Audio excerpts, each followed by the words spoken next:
god. Hello, everyone, and welcome to another episode of Don't Trust the Dungeon Master. My name is Literal Bear, and I am the DM. Woo! Yay! Thank you. And my name is Alex K, and I am one of those players. Welcome to episode 11 of Primerus Paradox. All right, enough you jokesters. It's soundboard. Yeah. All right, so down. Hi, welcome to the episode. Let's just go for the quick round it.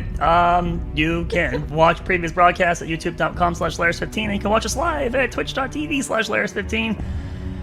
And hello, welcome, hi, we're here. All right. As far as announcements, the big one for Laris is I got a new rig. New computer. So, things might be a little odd. I was trying to do some testing on this to make sure audio levels and things were good, but they might be off for a bit. So if things feel a little different, well, that's probably because they are. That's, a lot of work to make a new... Congrats on the 49. For the new computer. So, actually I did have a 4990. So, hey. Woo! Yeah, a lot of money spent. But, anywho! Final Fantasy on high. That's my big announcement. So we do apologize for any quality drop that may happen for the next episode as things kind of slowly get tuned back to where they were previously. So does anyone else have an announcement they wish to share? Laris got a new rig. That's an announcement worth sharing twice. Oh my god. Yeah, that doesn't fix the font size there. All right. Well, then I guess we're set here. So I think we're all on to Box's favorite part of every episode, and most of our favorite parts of every episode. Unless your name was Slicky, because Slicky hated it. Hated it. I don't see the We're cards. already to my favorite part? We No are. way. Speed run, lucky roll. Speed run. All right, everyone get them dice in the middle. I want to see five. I want to see 5 dice in the... No, wait. We're 6. missing someone on the table. Sweet drop. We're not ready. Well, we don't have somebody on the table. Time to go back to lounging. Yeah, we gotta go God back. damn it! Oh my god. I'm here. I'll do 2 lucky rolls now? No, it's so big that it has to be on 2 cards. That's all. It's always been Who that way. knows? There's been some days it's 2, some days it's none. All I right, can everyone, now. dust in the air, dice in the air, boys. Yeah. Dice in the I got it, Alright, and I've everyone- already rolled it like 8 times. Yeah, all right, and roll. Wow. All right. Excellent. That's a 14. Okay. Let's 1, 2, let's flip 4. this. Let's flip this card. Flip that card. From highest to lowest, pick an animal. Any animal will do. Just pick one. The 14's the highest, then 13. Any animal. An animal. Is it like a brand of animals, or is it like specific? It's just not a name, just a general animal. If you want like Cujo, you're picking a big dog. I forget what they're called. Saint Bernard. All right, just so pick animal. I'm gonna go with a panda bear. You stealer! I have the second highest. What's I'm in gonna go here? with a What? red panda. Okay. All right. What is it? Stop. You know I have to get the images in here, so give me just a second. What? I am.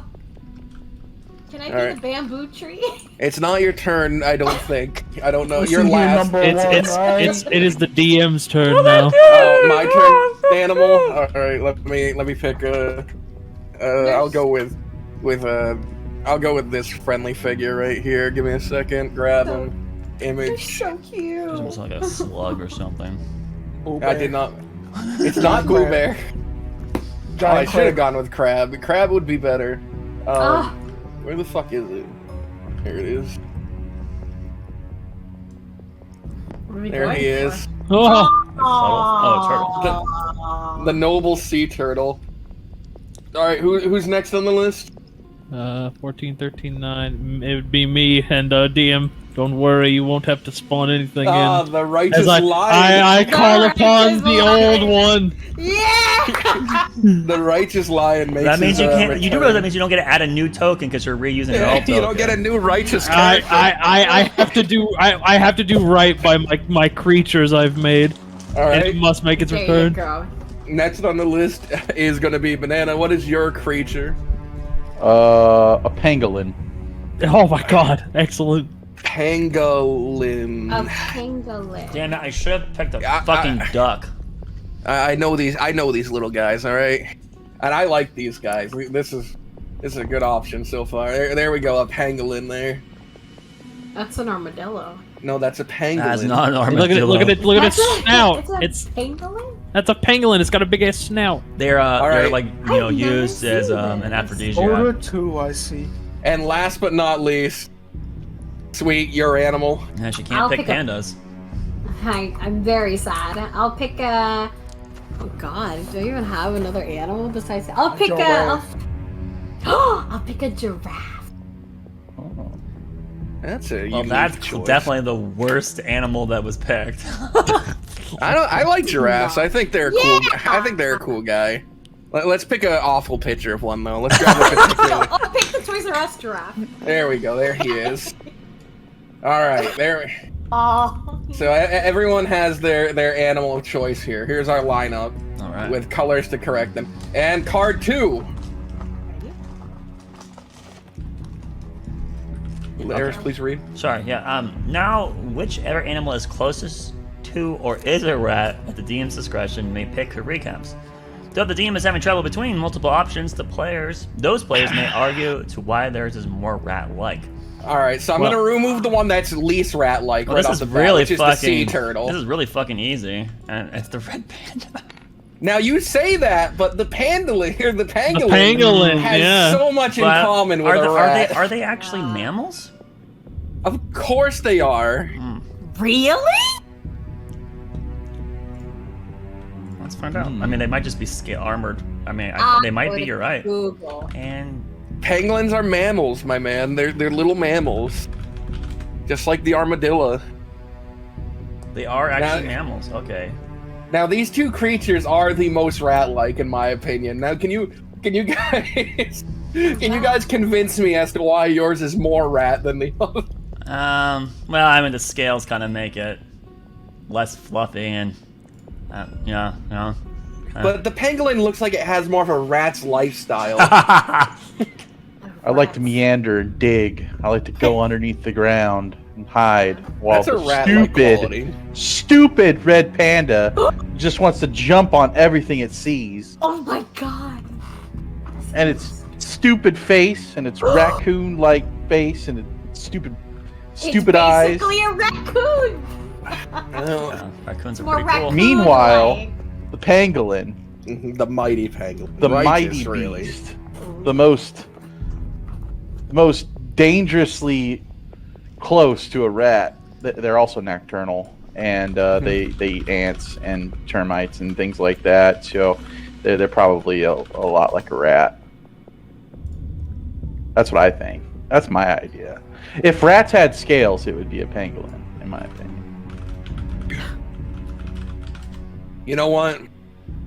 Any closing arguments from Laris? I mean, I think it's a pretty Correct. shot in case. I don't think I even need to argue how obvious it is. So, you do you. What? I need to That's do- how much confidence I have the red panda would be closer to a rat. I need to quickly pull up an image. Give me a second, guys. We need an image here. Oh.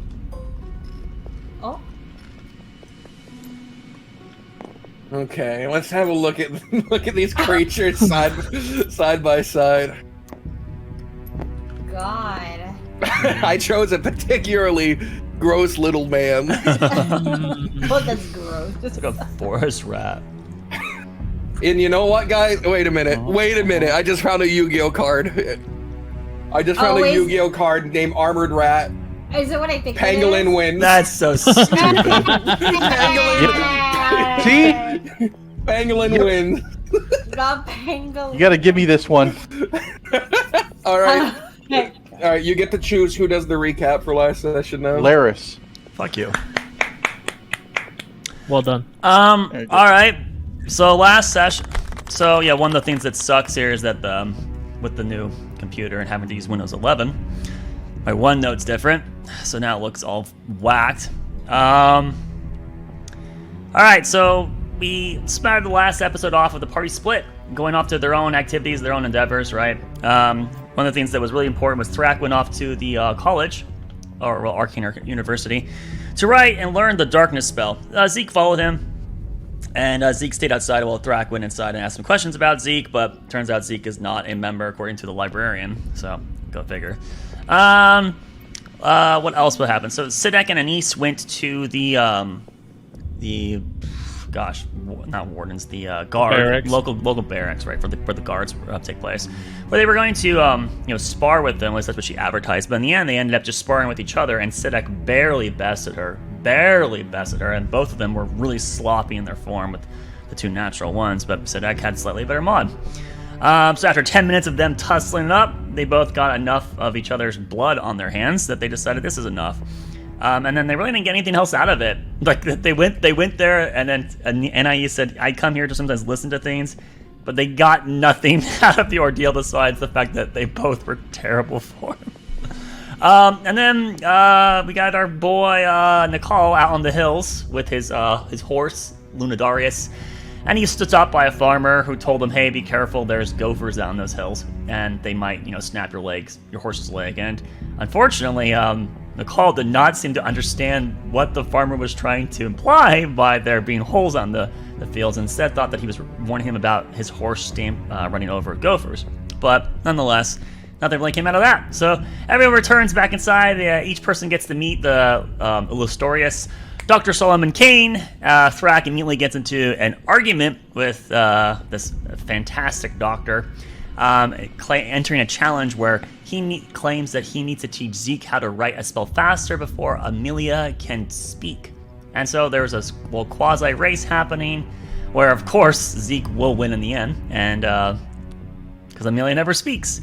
Solomon Kane eventually leaves, and then while these antics are occurring, flash to another part of Kane's hold where we see Aurora enter stage left, where she overhears the butt end of a conversation between the Prince Aaron and the soon-to-be king, which I never remember the second oldest son's name, but Levi. So Levi, there's a conversation where Aaron basically is kind of accusatory to his brother, saying you can't do what you're about to do. You're going to throw away tradition. Our entire peace is set up upon you marrying one of these people from the outside fingers. And Levi exclaims, no, I found love already. I'm breaking away this tradition. I've already told Mother, she's known for weeks. So that's that. There's nothing else that's going to happen. I'm not following that tradition. And so Aaron, trying to think of the bigger picture, is imploring his brother, but his brother doesn't seem to care. There is a good comment, though, from Levi, which is that if our peace is based off of such a tentative little fragment, right, like such a small little hair there, that is our peace really peace in the first place? Nonetheless, Aurora is introduced to the prince. Prince Aaron says, let's go back to our guild, or your home here, while you'll assist us. And Aurora then meets the rest of the cast at the guild hall. She hates Garamy because he's an insect, but she's pretty much fine with everyone else. Thrak enters an arm wrestling contest with her. Thrak has a whole bunch of contests throughout this episode, apparently. He had a bone to pick with everyone. And Aurora manages to beat Thrak, barely, but she does manage to beat him in an arm wrestling contest, shaming the orc. Other things of note, there's a contest with Aurora and Thrak for cooking, and I guess Aurora beats Thrak again there on giving food to Amelia. In the end, the party does decide, okay, everyone together, the entire guild decides, what should we do about the Inquisitor event that's coming up in a couple days, right? We have this whole theory that the Inquisitor is going to attack the inauguration event or use that as a means to attack somewhere else. And so we kind of powwow with all the members of the guild trying to figure out where the Inquisitor might attack, or if not the Inquisitor, other people. And so we come to three main conclusions. One, the inauguration event itself. The second option is that the jail might be attacked, as there are some valuable people inside of it. And then the final option is that there is potentially one of these boats that has royalty from other kingdoms is going to be cut in the docks, and they might get attacked. And so we split up our forces, at least now. It's several days before this event will occur, but we're splitting up our forces now to determine who's going to go where to defend what. And so Anais and Zeke are currently planned to head to the docks to help the guard there. Prince Aaron said he'll send a score of soldiers to also assist with that, which is like the only troops that he can really muster in this event. We split half of our group to head and say that you guys are going to go to the inauguration itself, and the other half, which is where the player characters happen to be, we're planning to go ahead and go to the jail. Since there's still several days between now and the event, we decided to go ahead and hit the town to look for some more information. Specifically, we hit the sewers. So yeah, the party splits off. Now, before we head to the sewers, there's a very big theme. Sidak goes to report to the Queen about what's been going on lately. And in his reverie of his recent exploits to the Queen, he's advised that the Queen has heard rumor that the Corvair, the Assassin's Guild from Arendelle that Sidak is part of, is currently in league with the Inquisitor, according to the Queen's, information pipeline, and that the Corvair are going to attempt to do something nefarious on the day of the inauguration. When this occurs, of course, this is a complexity that's going to be terrible, and Arendelle itself, the entire royalty, is going to have to disown this Assassin's Guild. And Sidak, being a member of it, he's also in the line of trouble involved with this. As the Queen implores Sidak, rather maybe aggressively, saying that when the day happens, you're going to have to renounce your allegiance to the Corvair. And it's kind of implied through subtle gestures and comments about his sister and other things like that Sidak doesn't really have much room to breathe here. This is a very precarious position. Whether he's more loyal to the Corvair or more loyal to the royal throne, we don't know. But Sidak is currently struggling to determine which faction he'll pick in the end if the event occurs, the Corvair does attempt something on the day of the inauguration. Regardless of that, we eventually go into the sewers, where we initially were checking out a different region and found there was something there. But we did go to the prison block, where we found there was a pipeline, and the pipeline could overhear conversation from the people at the deepest levels of the prison, where we actually overhear Warden Marcus talking with one of the two most dangerous people inside the prison, the Dragonborn, who has the ability to revive and was attempting to revive a dragon, a long-lost dragon, a crazed gold dragon, by sacrificing 15-something people. And so we hear the end of the conversation where this dragon basically says, I'm going to lament when you die, Warden Marcus. Effectively, there seems to be some kind of rapport between the two of them. But Warden Marcus says, whatever, I can't stop this execution, you're screwed. And so Warden Marcus leaves. While the group overhears this conversation, we also know there's 50 rats in the environment just waiting eagerly for us to give them coin. We give them coin. They start chirping and blurbing, and Nicole uses speak with animals and just decodes their information, where basically we gave them money and they want to deliver a message, but we have to give them a message. After floundering for 40-something minutes, we eventually get a little bit of information of it. Specifically, the fat rat himself shows back up, which apparently his name is Skitskitsidarius. And Skitskitsidarius basically says, if you guys have no message for me, I'm going to go return back to my poppy. And little did he know that Sidak followed him back to his poppy, and somewhere else in the sewers, where we see a rat man with a bunch of cages and the big cheese wheel. And there's a whole exploit of some kind of underworld courier service. That's kind of where we last left off. Sidak's off on his own. He knows where the leader of this, the poppy of the rat people, and we the rest of us are still with. I forgot one more thing. Aurora used a spell to see through the eyes of a rat that she paid to go inside the prison ward, and the rat went inside there, and she was looking through its eyes, and then she, with horror, saw the rat get charmed by the cultist who has been disarmed, the other high-value residents of the prison. He charmed the rat, even without hands, to come up to his neck, and then he bit the rat's head off. So, yeah, there you go. So, yeah, there's some dangerous people in the prison. Go figure. All right, we all got bored to sleep. Yep. Yeah. Yeah. If I recall, though, we're actually out of the sewers now. I don't think so. You left the sewers off. too. You left the sewers to. I pinned the arrow in the thing to make a marker for where we would come back. Presumably, you would go back inside. The rest of us are still inside. Still in the sewers, yeah. We left up with with the rat being eaten, and then that was it. Yeah. Okay. We're still in the sewers. And so your character would be outside, but the rest of us are still down below, going, where the fuck is Sidak? So technically. So yeah, here we are, back in the sewers. Where the fuck is Sidak? Box got so bored that he left, and he's not coming back.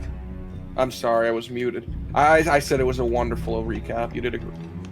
And luckily, no one picked me to do the recap because there was a third card dragging it away now. What's it say? What's it say? What's it say? What's it say?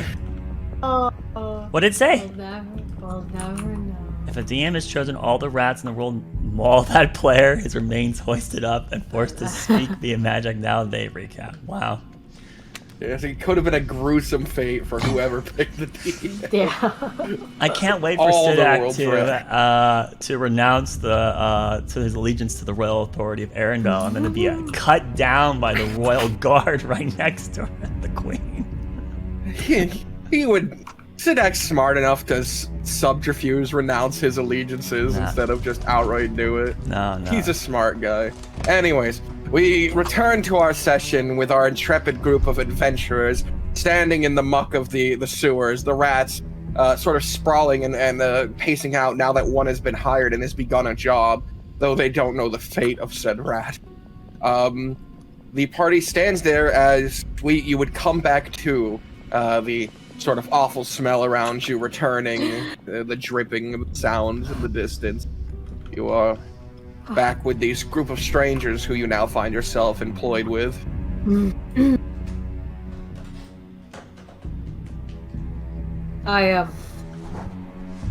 So I was looking through the rat. Don't ask me how. I was looking through the rat, and then I saw a green dragon in a prison, and I looked at the rat, and the rat looked at him, and then he kept going, and then the rat saw another prisoner, and then I don't know what happened. The rat just like kept crawling towards him. Maybe, I don't know, he's talking like some weird language, and then next thing you know, rat's dead.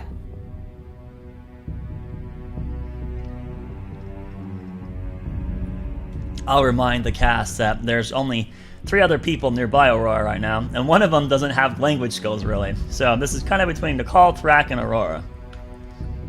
And then he's dead. I don't know what happened. Nicole, Thrak. Why is everyone AFK so much? I'm making my way. I started making my way back. Making my way down. Making your way back where? I want to go out of the sewers. Alright, Nicole, with that information, just turns and begins to walk away. Listen, I don't know what you want us to do with all this. I'm just telling you what I saw. That's it. We're aware that there's somebody in there that's supposedly on their way to resurrect the dragon. That would be our prime suspect of those that get broke from prison, I guess you could say. I don't know. Broken from prison. Yeah. Anyway. Meanwhile, in my head, I'm hearing Sadak telling me he knows where the because he told me that, right, Sadak?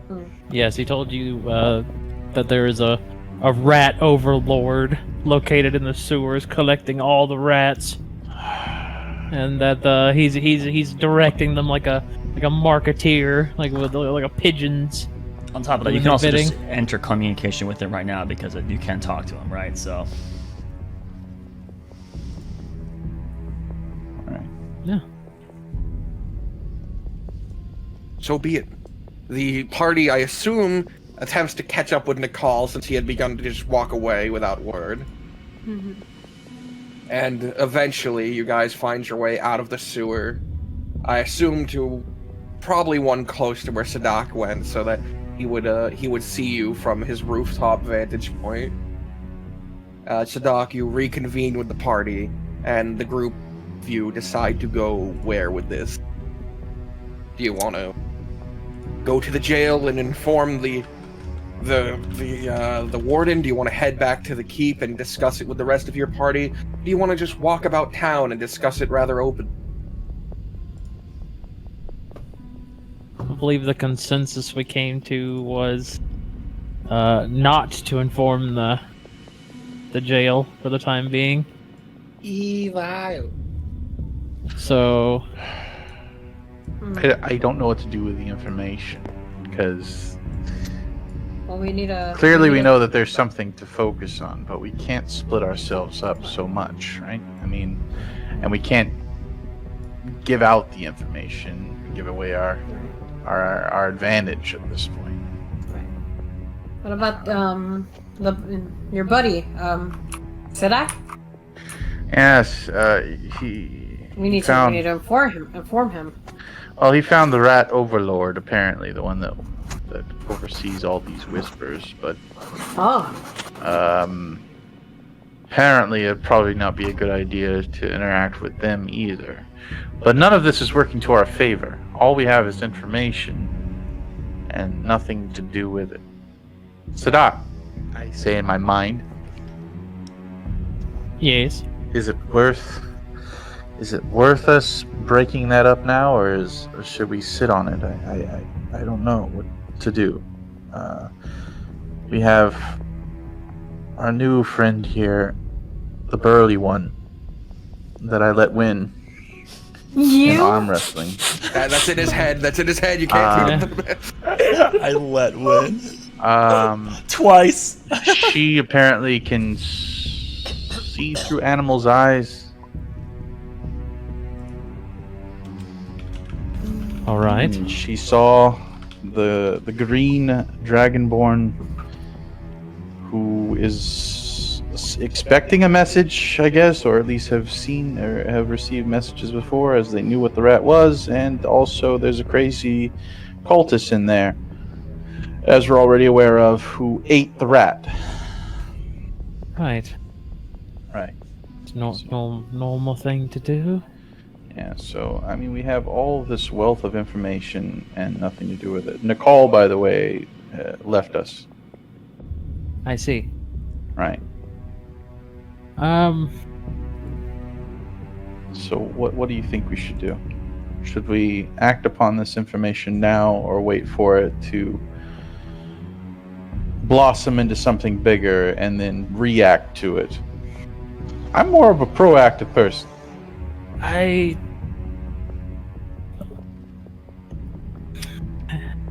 Generally, I like to solve my problems before they become an issue. However, That's what I'm talking about. in this case, jumping the gun could cause more problems for us. So we don't Could. know their true motive. We don't have anybody that we can really trust in the city, really. I mean, like, honestly, Prince Iran, I mean, we can't even discuss this information with anyone. Outside of our guild, then we have no one. There's some in the guild that we might not even be able to trust in the information. I mean, we really honestly Who don't would know you say? anybody. I mean, who knows what Garamy's up to? Who knows what Cersei's up to?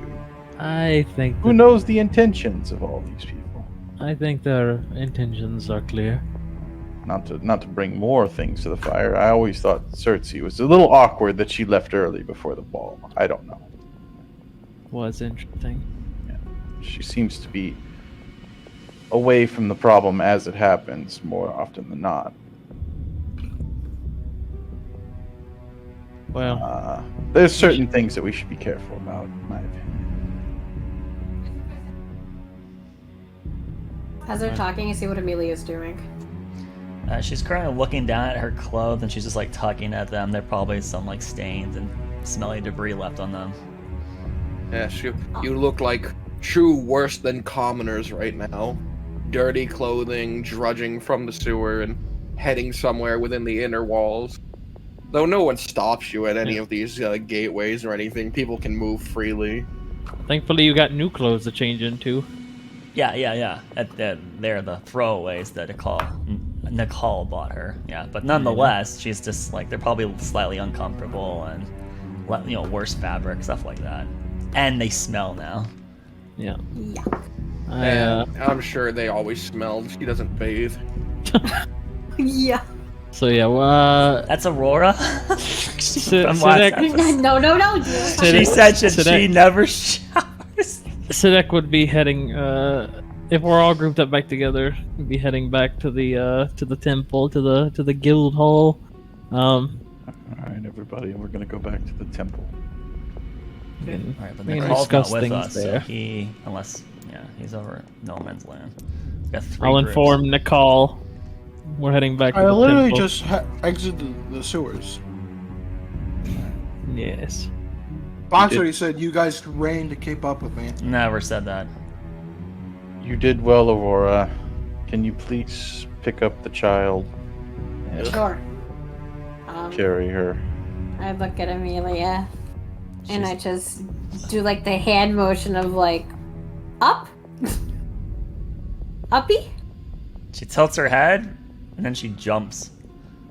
Like where she's standing. Just on her Piggy, feet. I piggyback her. No, I she doesn't piggyback jump on her. you. She just jumps where she's standing. Oh, no. I go and I have mouth jump on her. Oh yeah, Mouth's not. Token's not here. I pick up God. Amelia and I piggyback her. What happened to Mouse Token? You threw him off the planet. Well, he's gone now. I don't know. Chucked where him he- off the planet. I don't know what you did with him. I was.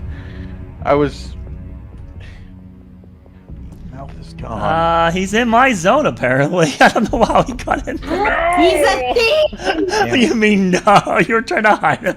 I did. I wasn't trying. I don't know where he went, but I was hoping he'd be gone. So as you do that motion, Mouth will look down at Amelia, and then I will have Mouth jump onto her, onto Aurora, What? and then it'll look back at Amelia. She can walk. You realize that, right? Well, I mean, I'm trying to. This is a teaching moment. Fucking let me Exactly. Solomon Kane, asshole. Yeah, I'll pick you up. I'll pick Okay, her up. fine, sure. I piggyback her. All right, sure. Why not? I don't know why we need this, but okay. Through You're gonna learn. Exactly. a fairly aggressive manner, you pick up Amelia and force her into a piggyback situation. At first, she struggles a bit just because it's like, what are you fucking doing to me? But then it's known that it's harmless. It's harmless. Totally. Yes. Yes, I think we learned a lot today, Aurora. Let's get the fuck out of these sewers. It smells now. You're out of them. So Ah. you and the rest of the group head back to the keep. There's no one in the main hall, but it's a brisk jog there. You arrive together finally. Machine gun prestidigitation. Machine gun. Bang, boom, bang, boom, Ba, boom, ba, bang. ba, ba, ba, ba. Arnold Smells gone. clothing, Smells clean. gone. You leave Mouth dirty. No, I leave him dirty. Yeah. Smells like poop. Amelia fell asleep on your back when you were carrying her back. Wake up! What? You're so mean. Let her sleep. Wake up. It's too You late. yell, now. wake up. All right. So now I guess the party has a fairly interesting point they've come to. They've decided that even people within their own gang they can't trust. So who That's do you, not true. who do you tell about the situation? If anyone, who do you Yeah. look for? Who are we we gonna need tell? we need to tell somebody. Is there? It's nighttime. You imagine people have gone to their rooms for the most part. It's late in the evening now because you guys waited till sundown to go, but you didn't catch any wood else in the act. How many days is it till the inauguration? There's 2 days, and then on the 3rd it happens. Does it, So we got plenty of does time. Does that include like the couple hours till the next day, or? This is one of them. So after this, another day of nothing, and then the inauguration. Okay. So you got one more day of to play with, basically. I look at Thrak and I say, is there anyone that at least knows about you and you know about them? Well, we have one child that told us where an arcane vault is, who may or may not be an incarnation of his assassin mage ancestor. We have a priest of some sort who hails from an island that's completely depressing, and he is the embodiment of depression.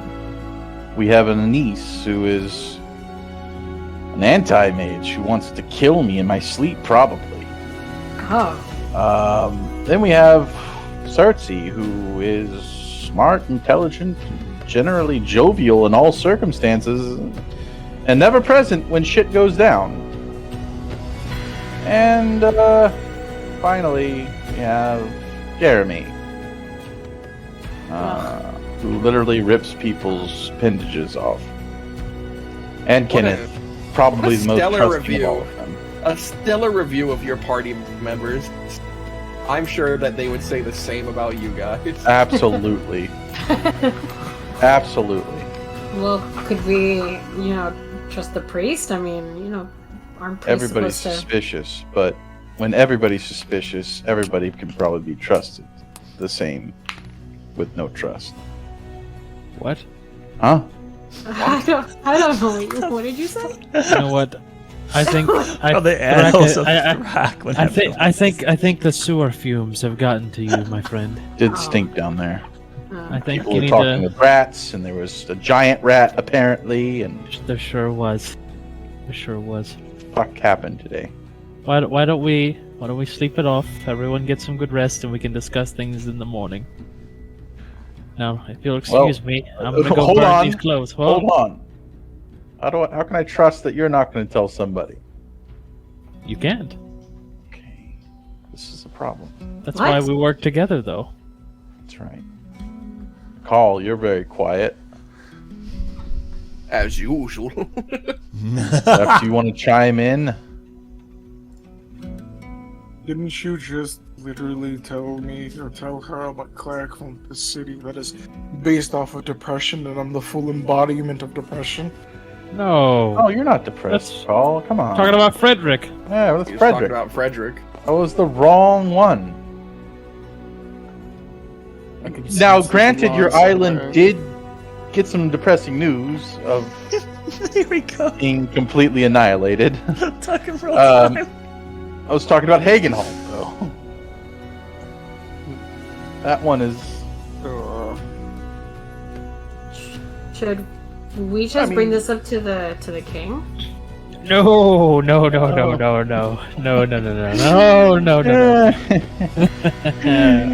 Classic Aurora. You're so funny.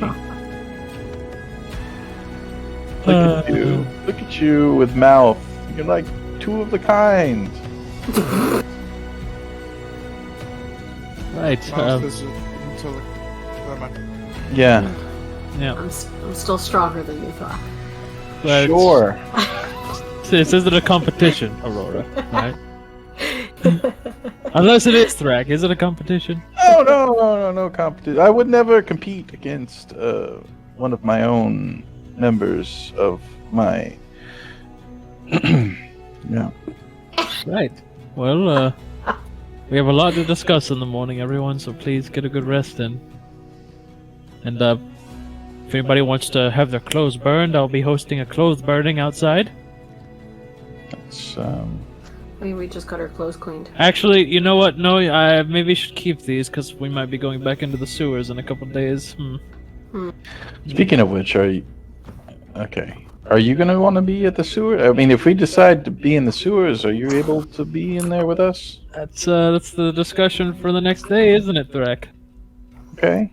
I guess, yeah. Okay. I mean, if you want to just wait, if you want to sleep on it, that's fine. Oh, I'm definitely gonna sleep on it. I think we put little Amelia to sleep with this boring conversation. Yeah, I believe she was asleep long before that. As he starts ascending the stairs up to his room.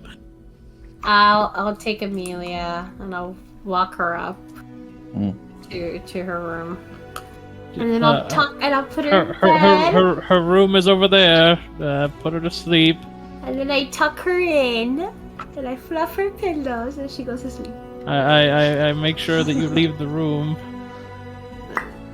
I do not sleep. No, I walk out to my own room, and then I go pass out. Okay, just gotta make sure that you don't obviously try to leave steal her. her stuff. Why would I want to steal her stuff? I don't know. You're a new person. You know, I might have to kill you. I don't know. That's not a threat. Oh. I go to Sir, my room and go to sleep. Good sir, I am not a thief. Unlike some people, I am not a thief. I don't need to steal things. I could just find my way through stuff. Yeah. And then I go to bed. Alright. I'm gonna need just a second, guys. I'm sorry. We're gonna cut to the morning when I get back, unless someone has something to do. So prepare that. I'll be right back. So Does anyone have something they're going to do before the night or during the night that, Yes. that will stop us from skipping to the morning? All right. What is it? What is going on? Sadak is gonna go and he's gonna don his robe and wizard hat, and by that I mean his assassin's garb, and he's gonna trek across the rooftops at night and just kind of keep a lookout, see if there's anything moving during the night. He'll probably do this for like an hour or two, and then head back and go to sleep. Hour or two of random searching, of nearly entirely random searching. All right. You go ahead and roll me a investigation. All right. I will do so, DM. Actually, no, I'm going to use the auto roller because I think I've had better luck with the auto roller. That's a defeated man if I've ever heard one. I'm normally one to hate auto rollers, but yep, and the luck still stands to this day. You know what? Let's throw a psi energy die in there. Let's give it that's a note card. I don't need that. What the hell? Oh, that's for the box over there. I see. Oh, okay. We take those. So that becomes a 16. Not bad. You as you're moving across the rooftops, I imagine you're doing this quietly. Oh, you want a stealth roll? Oh, of Yes. course, absolutely. I've got you, buddy. No worries Can't at wait all. for this to fuck up too. That's an 18, and then let's do another psi energy die. Why not? Really? 18's already? Alright, sure. So it's 22. It's the end of the day, right? You're about to rest up. As you're the very first roof, after you leave your property, you find an alleyway, hop up onto a trash thing, grab onto a hanging sort of wire and swing yourself up. Looking about the rooftops, you're immediately presented with, there's already guards up here. They're already starting to up the manpower in the area and prepare. It's not every roof, but you were noticing that guards seem to be in groups of 3 minimum on the rooftops with crossbows, where any roof that seems to have roof access. Right. Interesting. I'm gonna go ahead and make note of that, and I'm gonna look for weak spots. All right. Being in one of the more inner circles, you definitely see more of them, and towards where the inauguration will take place, there's definitely a lot of them, and there's ground patrols too. They are preparing for the coming days. Okay. Yeah, as you search for an hour or two, fortunately, no movement seems to stand out as suspicious or anything. People going about their days, laughing and chatting. There doesn't seem to be a panic of, ooh, what might the Inquisitor do next? It's just everyone's like, yeah. It's another day, yeah. Going into the further reaches outside the main circles, you do notice that the protection goes down a significant amount, and this is around where the prison is. The docks are also on one of the outer. You see a crowd of people. One guy, he has a lantern up, and he seems to be shouting out at the crowd. Weak leadership will doom Primera. King's hold. He has a child emperor. His older brother should have been king. It's just a guy yelling out at the crowd, besmirching Levi, essentially. Mm-hmm. And there's a small group of people. Some wave him off, but he does seem to have support from others. I make note of some faces, some dissidents. Is there anyone that stands out? The man speaking is a particularly bald and scarred up man. You could definitely pick out in a crowd later if you wanted to. Okay, I'll make a mental note of that, and he probably is besmirked, and he probably was in the war of the previous king, and he fought diligently, and he feels that this whole thing is a farce now. All right. A weak boy king. He with no leadership. And so yeah, keep moving on. When you get to the rooftops that be on the outskirts of the prison, you do see the prison has a surrounding set of walls. It's much like a keep, and then an interior building. And you do see there's guards with pikes that walk the walls. It is a well-manned place. You get the idea that an attack on either of these places would result in a lot of casualty. Like, there'd have to be either a big force or a powerful magic. Right. If one was to look for a pathway into the prison through outside of the main gate, is there any like way I could look at it and envision like, hey, if I wanted to get in, that's what I would do? Just kind of like from this vantage point I'm looking at the prison with. So looking about the prison walls, you do notice that there does seem to be a well, and maybe there's a way you could, if you could hold your breath long enough, that you might be able to swim up it. It's on the outside, so it would only get you inside the castle walls, not the interior of the building. Right. Okay. If it's not like gated off and on its own. You also notice that in the wall there is a small drainage area. It looks rather small, like maybe a smaller race, like a gnome, could fit through it. Otherwise, like maybe they would put explosives there if they were going to. That could be a spot to get in. Aside from that, they'd probably either scale the walls or take the gate. Right. Okay. Or through the sewers. Or through the sewers. So there doesn't seem to be a direct way into the jail from the sewers. There's a pipe big enough for a rat, so they'd have to also use explosives there, or some form of magic.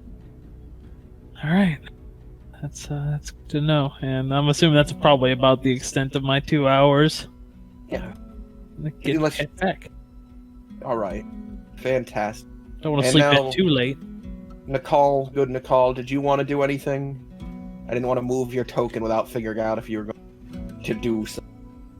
I was just going to switch out my clothing and then go bed. That's about it. Fantastic. Oh, well-earned rest. Go for more. Everyone in their unique little rooms, definitely not piled up like the image would show you. Until sunlight begins to peer through the windows of some of your rooms. Not all of them have windows. This wasn't designed particularly for this situation. But sunlight comes, morning comes, people are waking up and starting their day. There's movement downstairs, and we'll start with Creature. Creature, you awaken first. Gosh, you're gonna have her do the first thing of the day? I don't know. She wakes up. She's confused. Doesn't recall never going to her room. Scratches the back of her head.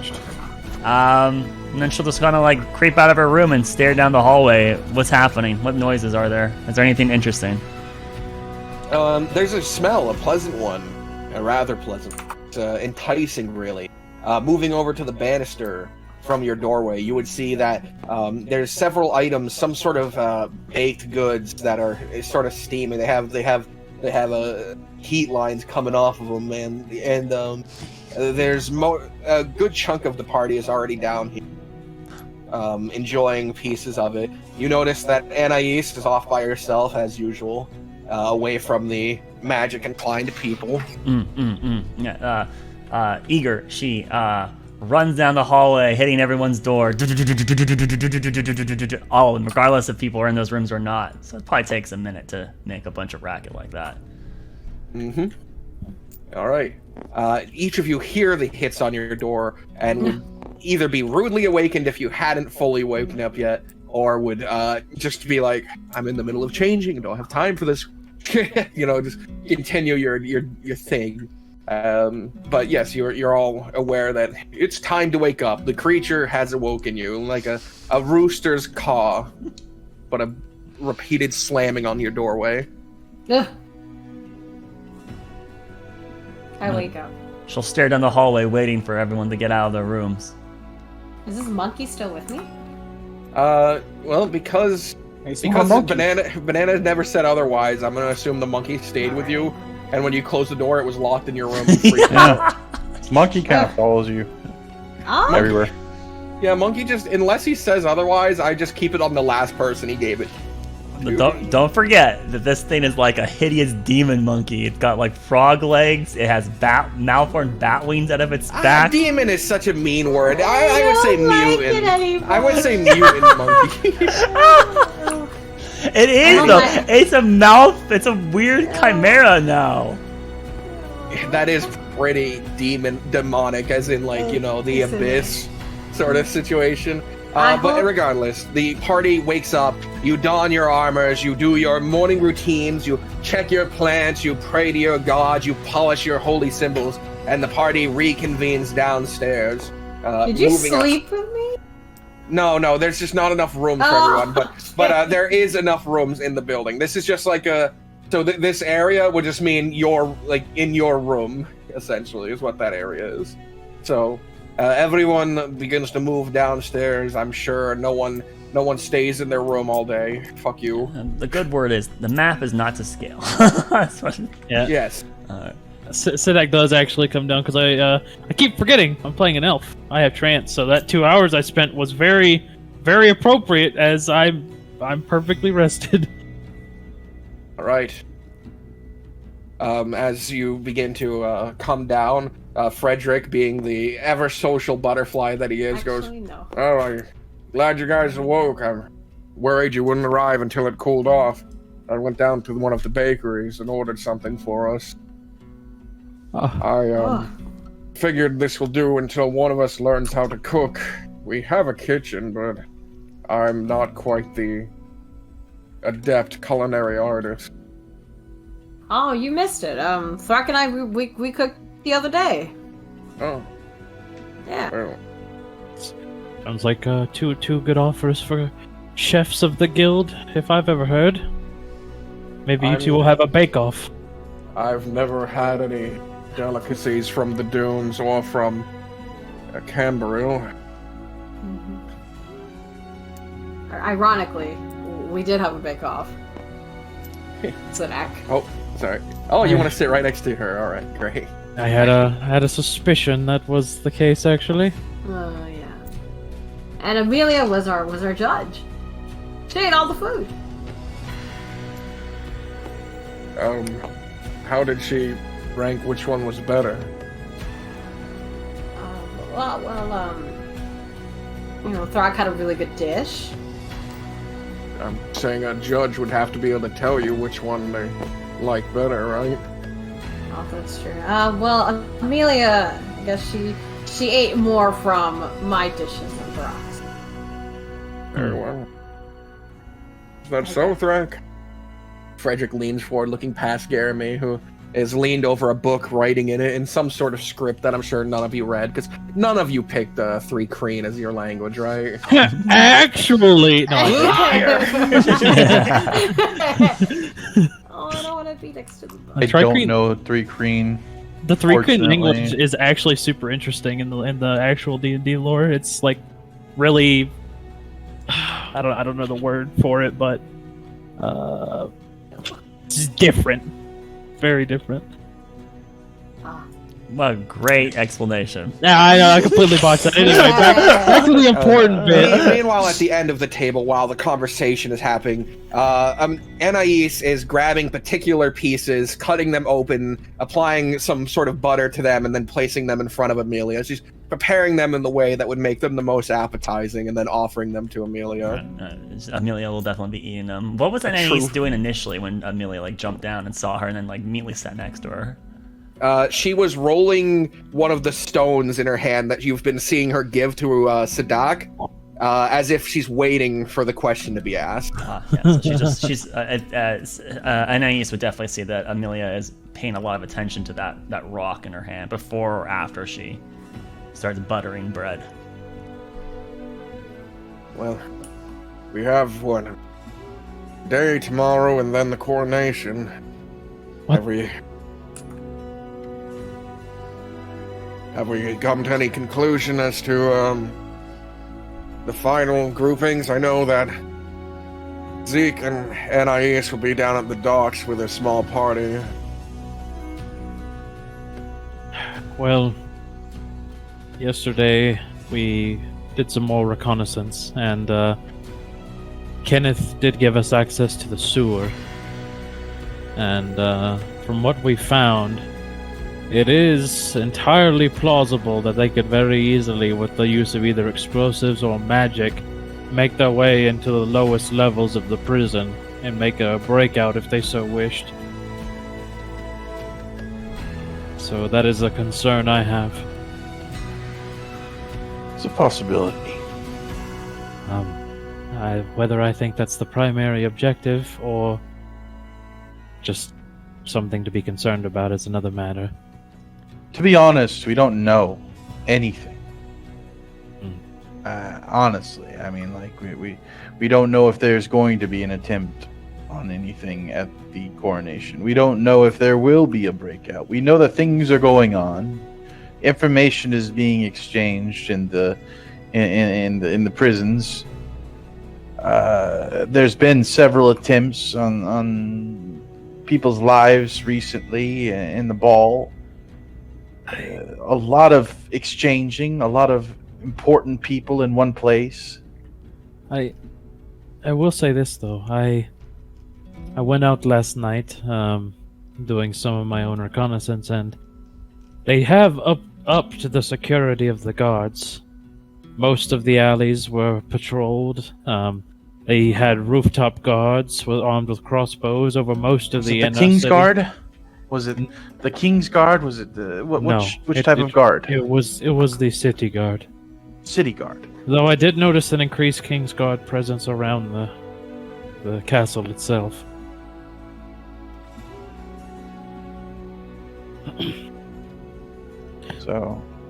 So they are taking security seriously in the coming days. As far as I'm aware, all of these rumors have been without any sightings of the Inquisitor. Assumes just people building up superstitions. Mayhaps. I mean, how much of a smooth transition to power is this going to be? Well, so far there hasn't been any problems. I wouldn't see why there wouldn't be problems when... I know almost nothing of the politics of humans, so...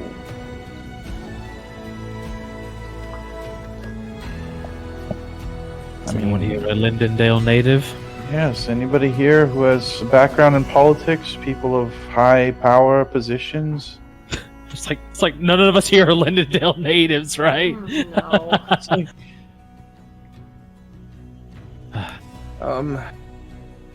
Yeah, I lived on the East Watch. I've been pretty far from most people.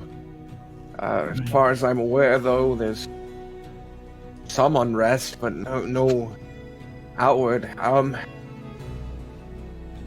I did hear that the Steps are particularly unhappy about this. Okay. Over in Eastward, lots of sailors would come in. They would talk when they got drunk. Why would they be happy about or unhappy about a new king? Is there something they're afraid of? From what I've gathered over the years, the Steps has lost more and more freedom. Wow. So the Steps are interested in no ruler over a ruler? I don't know what they're interested in. I think they want to succeed. Well, I mean, we are the worst group to make any decisions about this whole thing. We're literally scattered amongst all of everything and nothing united. We're the epitome of Aran's vision going wrong. How do we make a conscious decision on what to do if we have no idea the politics of what's going on? How? Well, we judge it based off of our best instinct, and what's the Yeah, number but what one... if our instincts is wrong and we blunder a coronation? Well, hear me out, Threk. What's the number one thing on the public's mind right now? The coronation. The coronation. Okay. So we need to do our utmost to secure the coronation and make sure it goes off without a hitch. But perhaps That's my thoughts. the protection of the coronation is best in the hands of those who are protecting it, such as the King's Guard and the City Guard. They will be there. So, but Extra. how splintered is that faction? Is it Are the King's Guard loyal to one and the City Guard loyal to another? Realistically, they'd all be loyal to the king. Realistically, but let's talk about actuality, right? I mean, To assume that no one is loyal to the king would be pointless. I agree. I don't know. I mean, What do we gain from that assumption other than an inability to act on anything? that's true. I think How many men are gonna be at the coronation, both all guards? I don't think we have that number.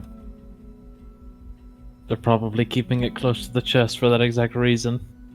I would imagine over 100, especially if Aaron, the prince, or one of the princes, can only spare 20 for another assignment. Right. So, here's the thing, What's right? 100 guards, though? We have people from all of the fingers right now. Hagenholt. Let's start with you. Frederick, you here?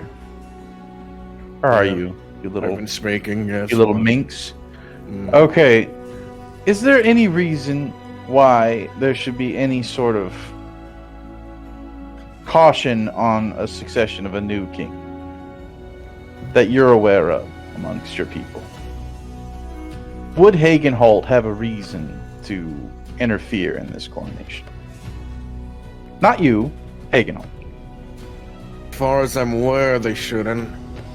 The king is reaching the extent of anyone's life cycle. He'll be dead within the next 2 years. I doubt they would want to make enemies and die and leave it on his children. This is the first time that Hagenholt will be sending a possible wife. But I think they're more concerned with their passing king than the crowning of Primerus. Right. Okay. It's good. Good information. How about you, Sidak? How about you with Rumaros? Or no, not Rumaros. So where are you from? Arendelle. Yeah, that one. The Yes. other elven one. Well, the ladies of Arendelle have always been busy with politicking.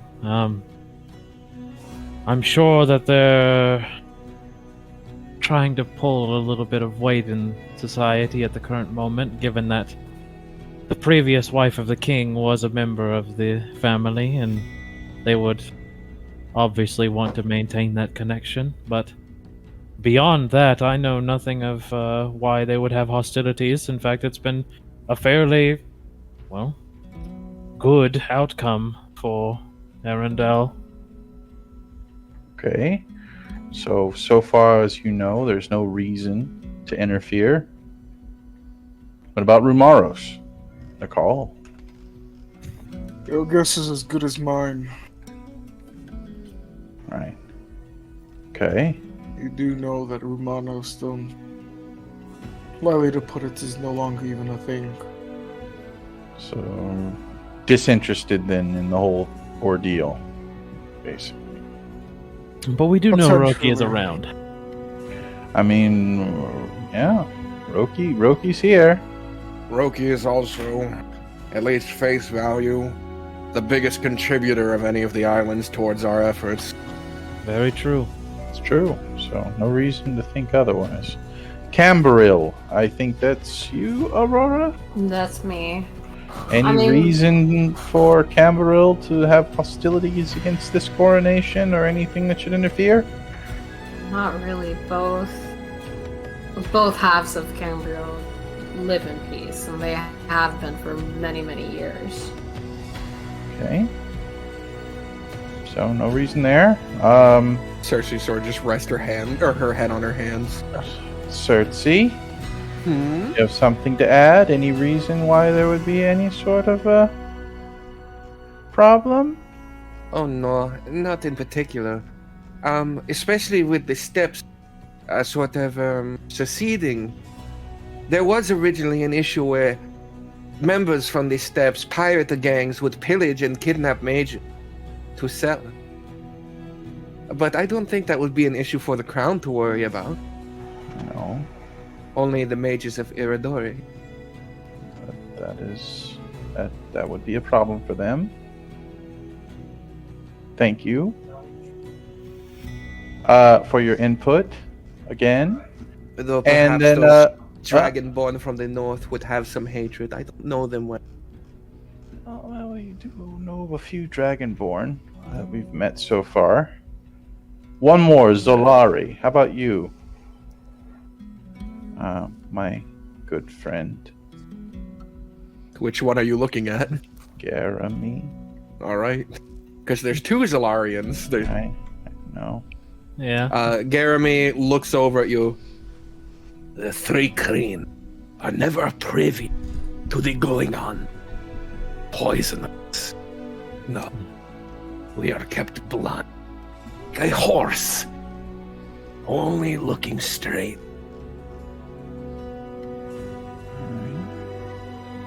So none of the fingers have any effect. So this would just be an independent situation with the Inquisitor. Then. I look over at Anais. Do you happen to know of anything? The Hindrakes were celebrating their opportunity to marry into the family. They believed that they would this year. Also a hunt, I suppose, happened. As far as I'm aware, they have no outward ill intention towards the crown. But I am but a low-ranking member of the anti-mages. That seems to be a common occurrence with most of us.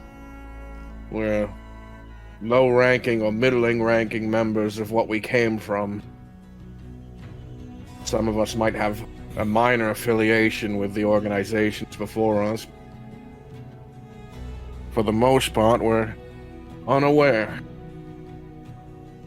What about the dunes?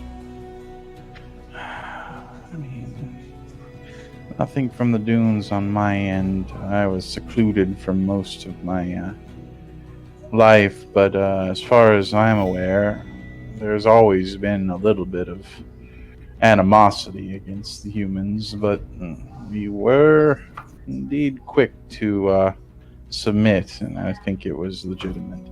But then again, I'm not a very political person. Then how about we look at the ones that have the most reason? That's right. It would be one. Dunes. Probably. Any of the subjected races here on Primera. Dwarfs, the elves, beastmen. Any of them have reason to hate the crown. Next, I suppose the steppes.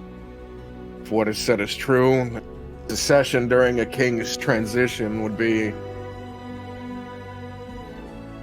correctly timed, I suppose. Yeah. So there are reasons for this to happen. I just think that we don't have enough information to make a proper plan, only to maintain a watchful readiness and try and do our best to help what we can. I just like to think of myself as strong, but I think it's beyond our position to think that we can thwart some sort of an attempt on the crown. I think our attention should be someplace elsewhere where a smaller crime would be committed. And in its wake, being a prison break was right up our alley. I think if something were to happen during the coronation, what could we possibly do to assist with that? You say that, Thraken, and yet we were, if I recall correctly, very big contributors to helping thwart the plot at the ball the other day. But they had guards in place that threw off their cloaks that we were unaware of, that Yes, probably could have handled the whole situation on their own. From what I saw, some of the guards were not doing too hot. I mean, there might have been more deaths, and we probably And seeded we the wound. prevented more deaths, and at the end of the day, that's what matters. Regardless of which one we choose, I intend to stand at a center point between them. Wherever a firework is fired, I'll run to as fast as I can, given how rare healers are. That's right. So we're gonna have to split ourselves up ultimately. I'm trying to prevent that. I wouldn't want any of you to be in danger without us being there to protect each other. But unfortunately, it's looking more and more like we need to split ourselves up into different locations.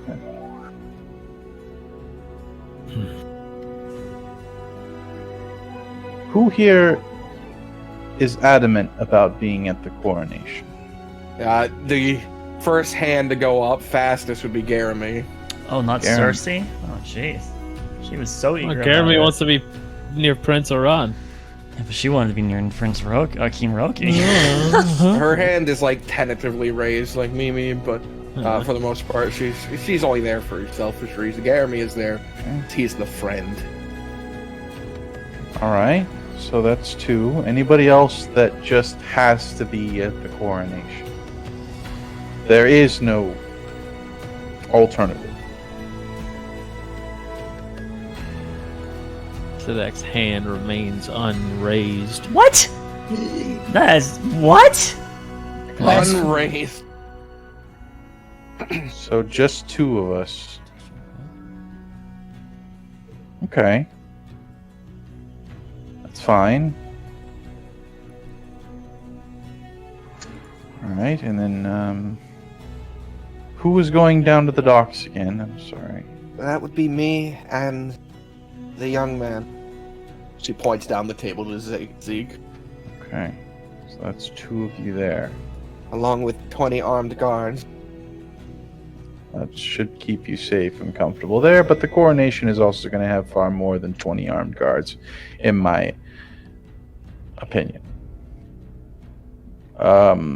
So I think we're okay if the rest of us were to be away from any guards and focus our efforts at the prison.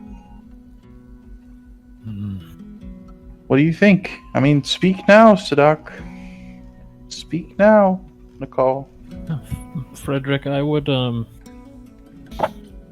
have you remain closer, at a really good proximity between to the castle and the prison. Although I would try to keep you within range of my ability to speak with you mentally, in case you see a firework at the castle. You could inform me, so I could inform the others. That will put me closer to the prison, but I can manage that. I think that would be a good call, as then we could have more backup there if necessary. Otherwise, we would be unawares because we wouldn't be able to see it or hear it. So, if what Thrak has deduced here is correct, we would have Anais with Zeke at the docks, Cersei and Garamy at the coronation, Frederick playing middle ground close to the prison, and the rest of us here would go into the sewer and try and keep that area secure. Well, sewer and prison top. That appears to be the case, and there's always the alternative that it's a completely different location that is the target, but we are only so much, right? I mean, we Should we alert the warden of our intention? We overheard a conversation in the sewers between the supposed suspect that's going to be released early. They are at odds with each other, but the conversation was very almost sentimental. Those two have a history with each other. I don't know. I don't know. What do you think, Sadak? Well, then I hope you intend to stay on the outside of the prison. I mean, we probably could tell him, but I'm not sure. I think any extra information is too much information from this point forward. If we maintain the sewer and the outside of the prison, I think that'll suffice. We keep eyes on, and we don't necessarily need to be inside the prison. But he's right. We do need to notify somebody because they could be doing patrols down there. I mean, we can't assume that we're the only ones that are onto this, right? Well, We don't want to run into certain guards that are there just doing their job and we think that there's somebody else and take the wrong actions, right? I mean, we need to have some sort of a understanding between.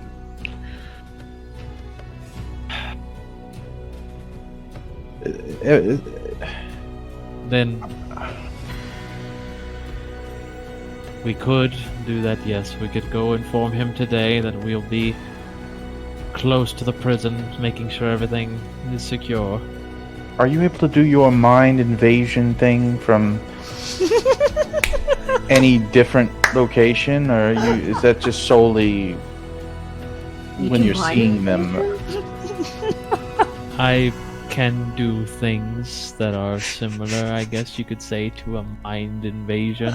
Well, I'm just saying that if you could possibly invade his mind from here or from a location other than there, perhaps you could communicate without having to have some sort of a sit down where other guards could be present and sit over here. And unfortunately, I haven't been able to do that yet. I generally need to be able to visualize who I'm trying to reach.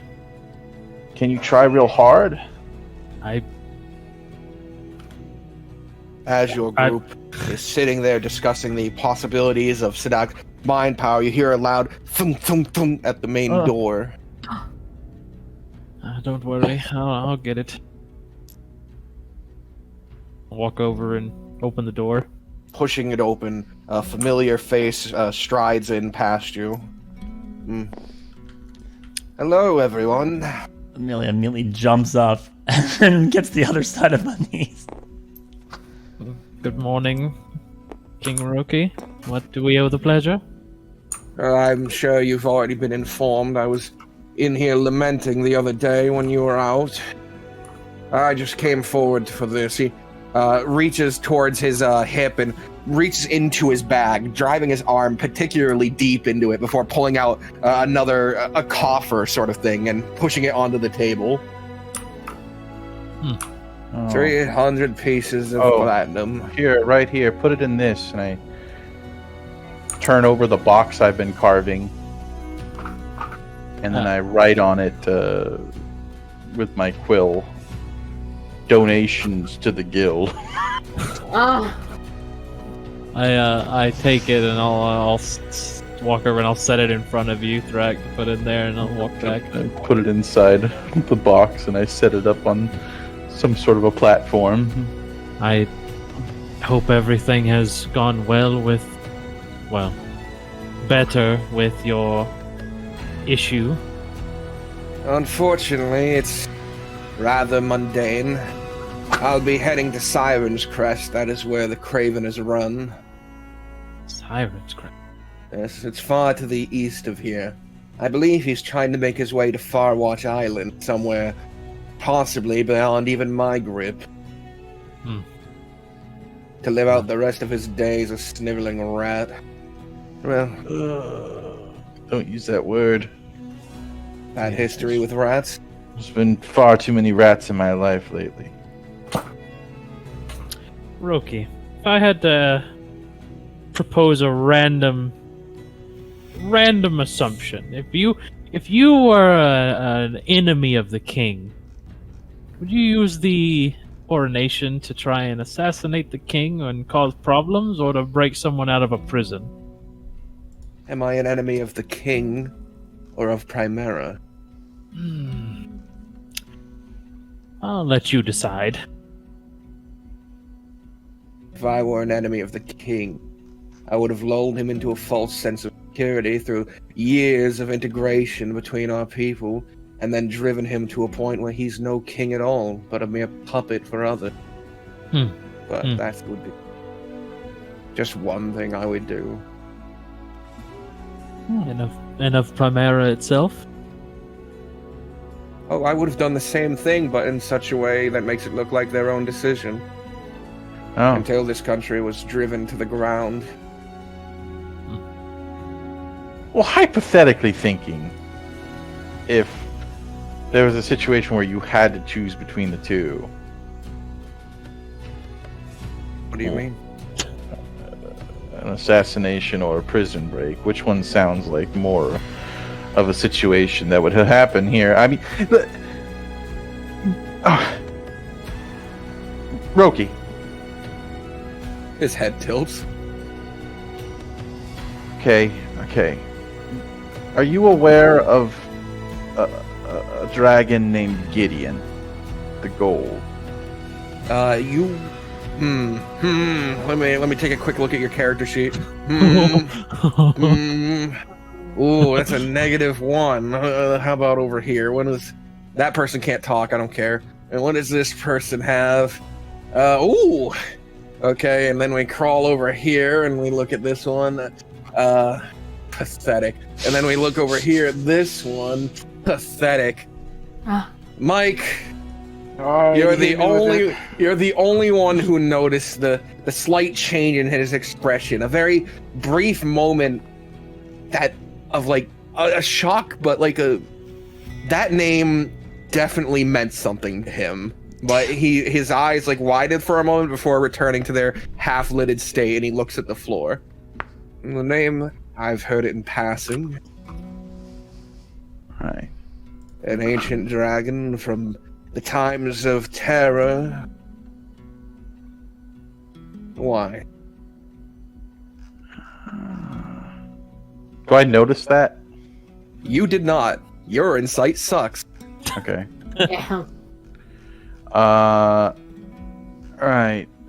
Well, let's just say that if there was a plot to resurrect this dragon, that would be a threat to Primera, not the king, as your example stated. Would a coronation be enough of a distraction to perhaps free someone that might make that, or at least pursue that to its fulfillment? Realistically, if there was someone within the prison that could resurrect a dragon, that would be a chance to grab them, if that was their intent. But I can't think of any faction alive who would benefit from the resurrection of Gideon the Gold.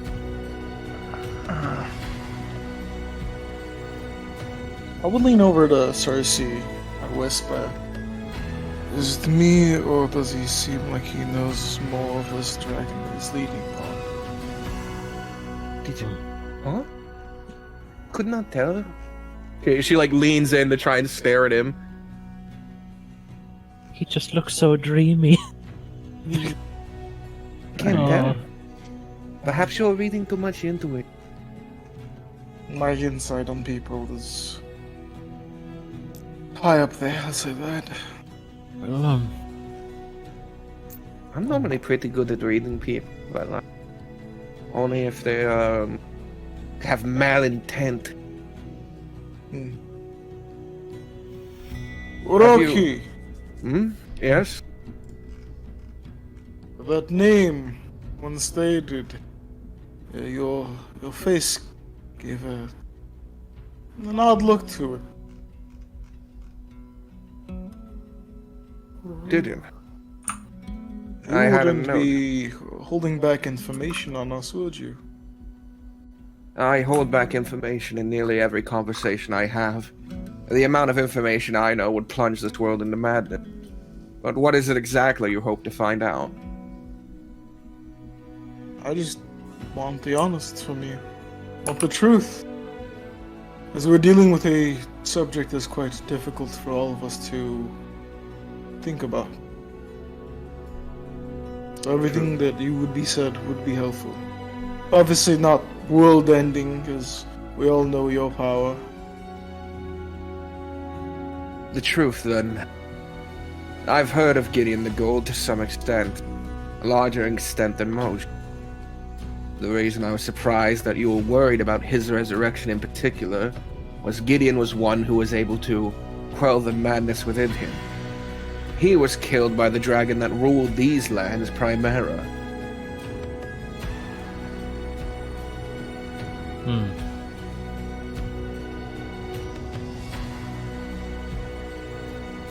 I did not know there was a dragon who was able to quell the madness within him. I thought they were all lost. There were several. Unfortunately, the others were seemingly aware of those who could cleanse themselves and would seek to destroy them with impunity.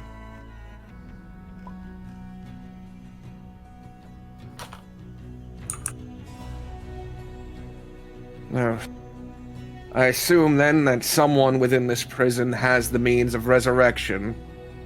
But why Gideon the Gold? I don't know. We don't know. Perhaps less specific than that, then. Resurrection in itself is a rare ability, especially one that can go as far back as Gideon's death. They could just be looking for a means to bring something else back.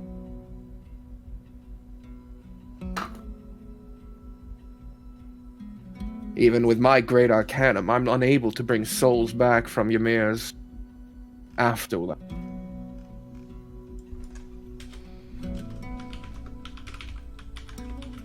I'm only aware of one who could bring back any living soul. He passed away some time ago. And Nurse of Hagenhall, our renowned healers, said 1 in every 10,000 have the ability to resurrect someone, and most of the time that extends only to, say, moments after their death.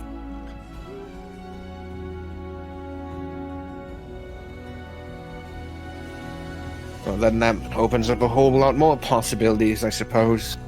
There's a near endless number of people who would look to bring back any number of things from the past.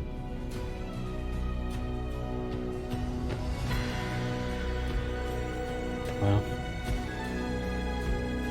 Fallen leaders, powerful sorcerers, dragons and monsters of the sort, the ascended who had fallen to the cult, or even demons who have passed. Who knows? Box, who's getting crowned again? Tomorrow? It's Levi, which is Aaron's older brother. Levi. This guy, okay. yeah. He's the second oldest of the Lemurian family, but the first one was sent away and no one is really sure why. I thank you for entertaining our thoughts. We're just trying to keep busy in the coming days following and post the coronation. Of course. I take it you don't have any further need of our guild, at least at the current time. At the moment, I have not. I intend to return to the Rune Whale some few hundred miles away until the day of the crowning.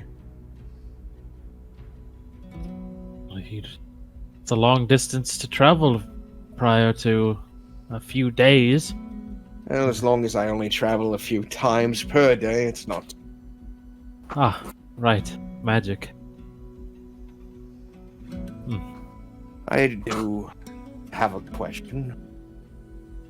After the coronation, say things happen or they don't, what is next for the Guild of Primera? Well, it depends on if we're requested like you did of us, or if we are to make our first efforts outward. I believe Prince Aaron wanted us to try and start gathering resources to attempt an exploration. Try to figure out some more about the walls on the outskirts of the ocean.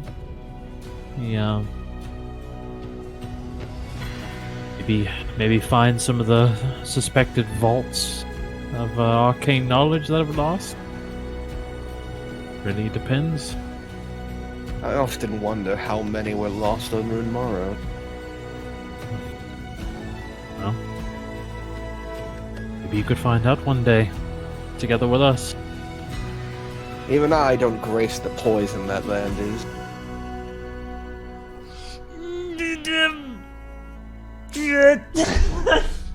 I look over at Creature, who is like shaking in their boots right now, just like Is everything all right, little one?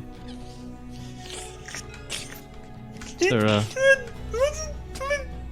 I think they might be hungry. Anais did. Oh, she already ate all of them. I see. Ah, That's terrible. We'll have to get her some more food. Right. I hope that answers your question. To be honest, I think I'll speak for all of us and say we're not quite sure. Really. If my assumptions are correct, I assume a line of work would come in. There's many things that can be done throughout this world. Some near, some far. Particularly, something I heard of while my travels in the area. A town nearby, but 2 over maybe, known as Pern. Apparently there's an Ascended there, and the town is looking to hire people to defend him. Word should come this way. An Ascended in Pern. Yes. And where there's an Ascended, cult would follow.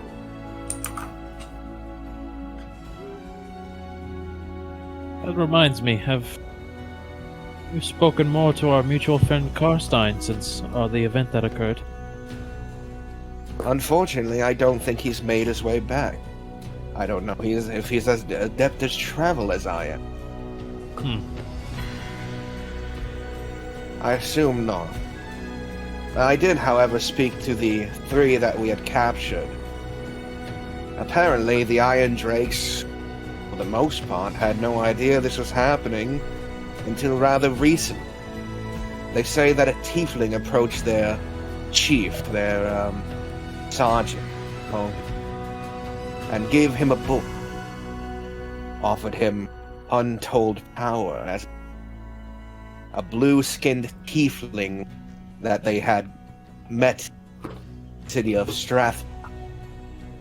City of what? Strathmore. Strathmore? Okay. If there's a tiefling out there giving people the means to begin their study of demonology, that could be something to look at.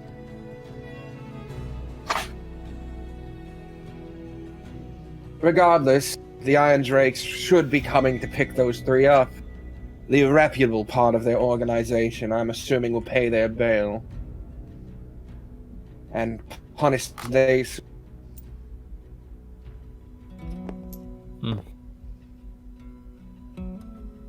Regardless, from this point on, I don't know if we'll meet again or when it will be if we do.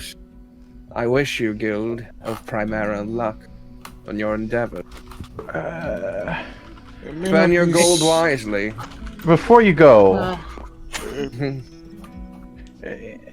anything that you found out about Karstein?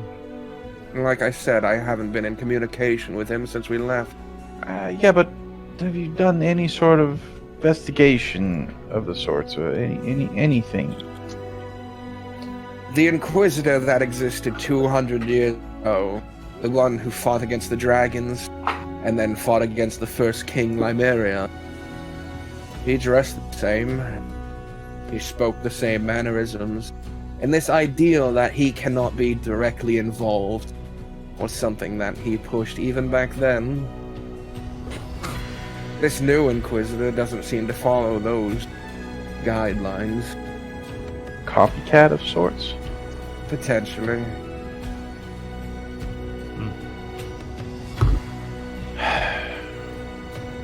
Okay. Well, thank you for the information, Roki. I'm sorry that we had to meet on these terms. Truly are excellent king. Oh, before I go, I do have a question. One more. Forgive me. But who is it exactly who intends to resurrect Gideon the Gold? Oh, just a little guy, Torellian. You probably wouldn't have heard of him. Eyes. You're right, I haven't heard of it. Right. So long, then. To trade information for other information. He stops at the door holding the handle and looks back. I know that Rumaros isn't what it is used to be. What do you but mean by that? There are pillagers that are out there in Rumaros. My order, knights. Supposedly I was told that people have went in and pillaged the magical items within them and are holding an auction at the end of the month. Ah, yes, I've heard of them and this auction. I think, to answer the question, when you go there, assuming that you are going there, you should ask to see the crew. And I think that'll answer enough the condition of Runmaros. Just know that whatever money they made, it's only going to their families. He pushes open the door and begins to head out. What does they... What about our family?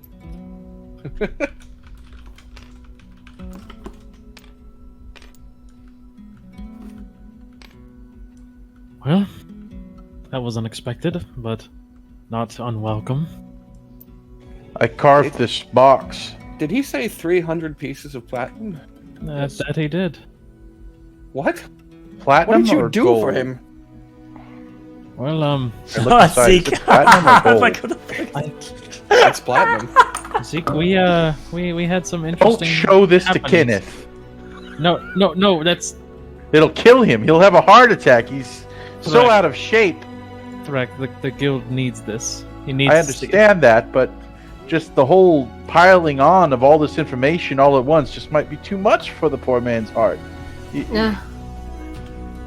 I think he would welcome it. He's been trudging around in a trench coat at midnight, escorting us around. I believe we agreed that 10% would go to the guild. Pull out 30 of the pieces. How in debt is the guild currently? Does anyone have an idea? Apparently somewhere in the ballpark of 30,000. Okay, Fine. let's just pay off the debt. This isn't even close to enough to pay off it. 3,000 platinum is It's 30,000 300 gold. platinum. Oh. This is 3,000 gold. Oh, I thought you said 3,000 platinum. I was like, holy 300 shit. gold. Okay. Oh, sorry. Well, all right. And if this is the case, then yes, of course. Yeah. All right. So that would leave. That's gonna be 300 gold will be given to the guild as a tax. Now we'll leave 2,700 to be split amongst the people that are here, or split between the people that did the job, or however else it's gonna be organized. So I honestly expect it between like all of you guys and not me. Yeah, cut out Zeke and cut out this creature. Yeah. And you know what? This creature, they don't know what money is. Thrak owes me real 300 gold. creature. I'm sorry, Thrak owes me 100 gold already too. Actually, I'm trying to think. Actually, like 10% of the guild. That does not. That doesn't sound. That was the original agreement that you all made. 10% of an entire contract, and then everyone the guild does contracts is not that bad actually. But On the better end of anything. I, They got us this job. yeah, they got us the job, but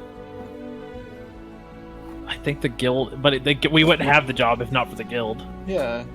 And We but- would not but also we're have a so job unless we were there at the masquerade to get the name as well, right? Like we did work, so don't think that the guild itself did everything. However, if you want to pay more, then be my guest. If you doubled it 20%, then you're going to be giving 600 gold to the guild, and there's going to be 2,400 gold remaining to divvy out to those that were part of the solution. Sounds like a lot. I don't know. We'll go with the original 10% just because I don't want to make things more difficult. So What are you opposing, or what is your? I don't want the guild to be a debt. Yeah, 'cause but, then we're, like, this at max value is only 10% of the entire guild's contribution of debt that supposedly exists. This doesn't resolve it regardless. Right. And so, like, even if we gave all of it, it doesn't. No, like we have to do work. We just need, we need to give a small portion of our proceedings to the guild continuously, so they can upkeep with the loans that are placed. That's it. Right. I get you. So So- we contribute 300 gold of our 30,000 gold debt. No, 3,000 gold is 3,000. total. It's a 3,000 gold total. It's 100. Well, we're contributing 300 gold, correct? Right, out of 3,000 gold that's been given to us. Correct. So 300 is paid off of the 30,000 that is owed. Well, presumably we're going to be giving it to Kenneth. Well, who knows if he's actually going to fucking just run off with the money and then not pay any of it off, right? But let's say that he does. He's a man of his word and he pays off. Then yes, Fucking BBEG, dude. 1%. Aurora's gonna lean over to where what's her name? Inez? And Anais. Anais? I'm gonna say to her, what were you mentioning about the Eridori? She points across the table to Cersei. Was it Cersei that said that, or was it her? Because I Yes. thought it was her. She's Valarian. She's Just kidding. I go to her. Sorry. all right. the antithesis of the other.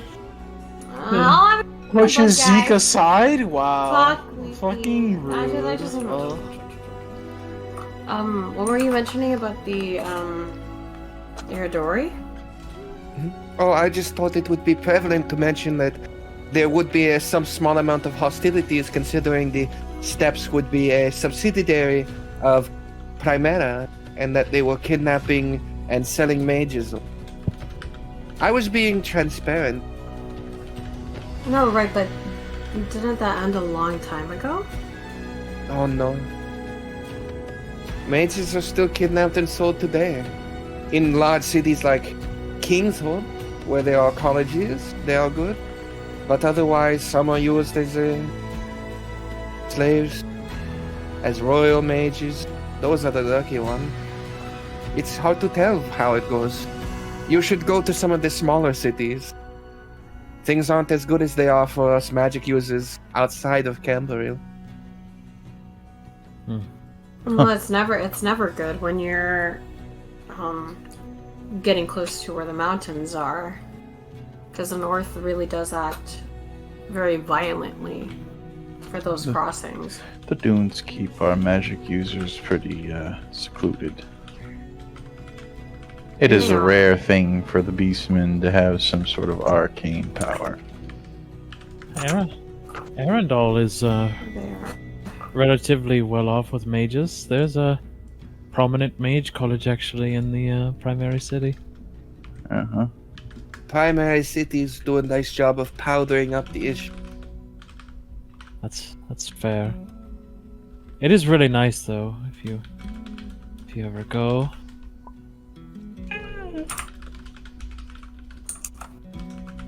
Well, so be it. Maybe we'll just have to see what happens. I think we're overthinking things. Right. But I think we came to a good agreement on what we will do.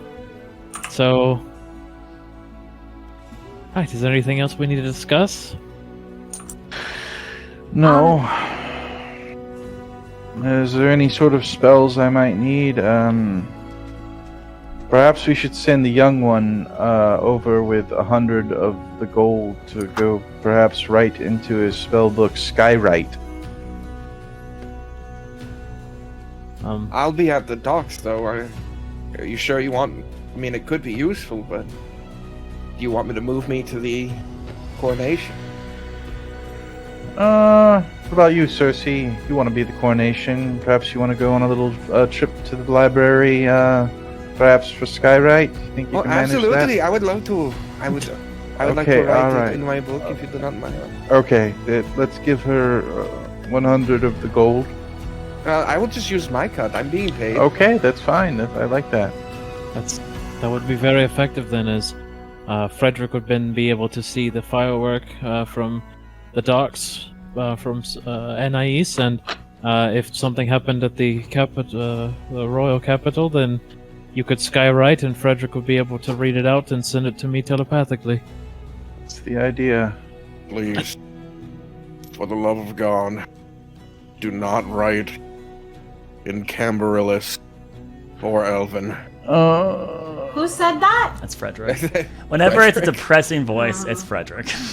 Yep. I beg of you. Frederick. Or Magnesius. What about Embertongue? Or Ryoki.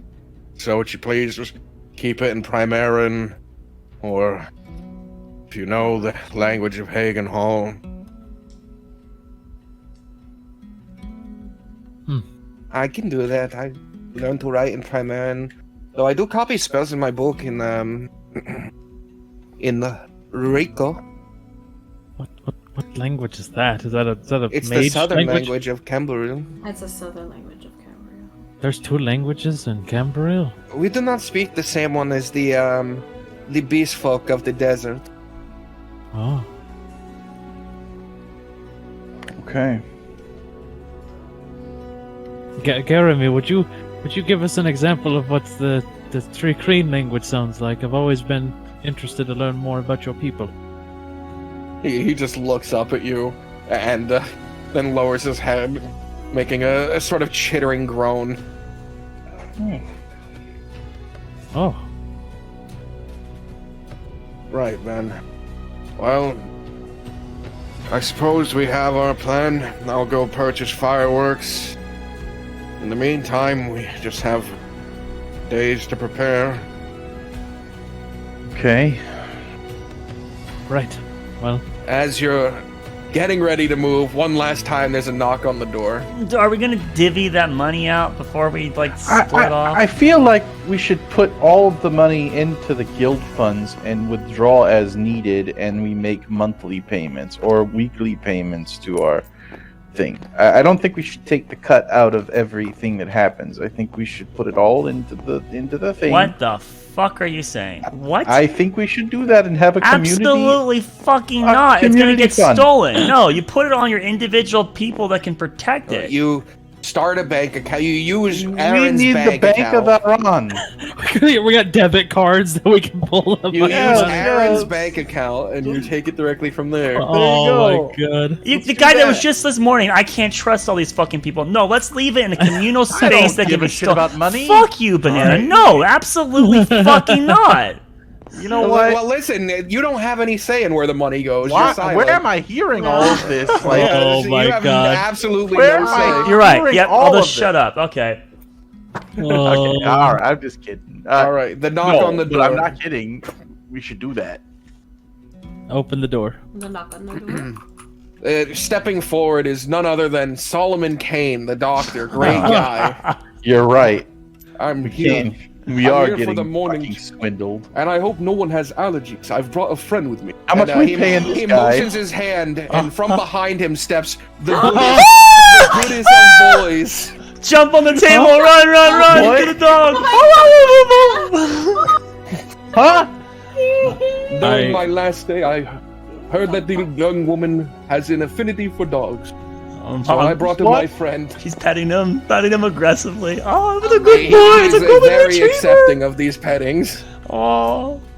Banana, your familiar is actually garbage compared to my freaking dog. Oh man. I don't care. Bug That's right. There's Max, the goodest of boys. Now He in is the the best of boys. Look at that dog. I bet puppy.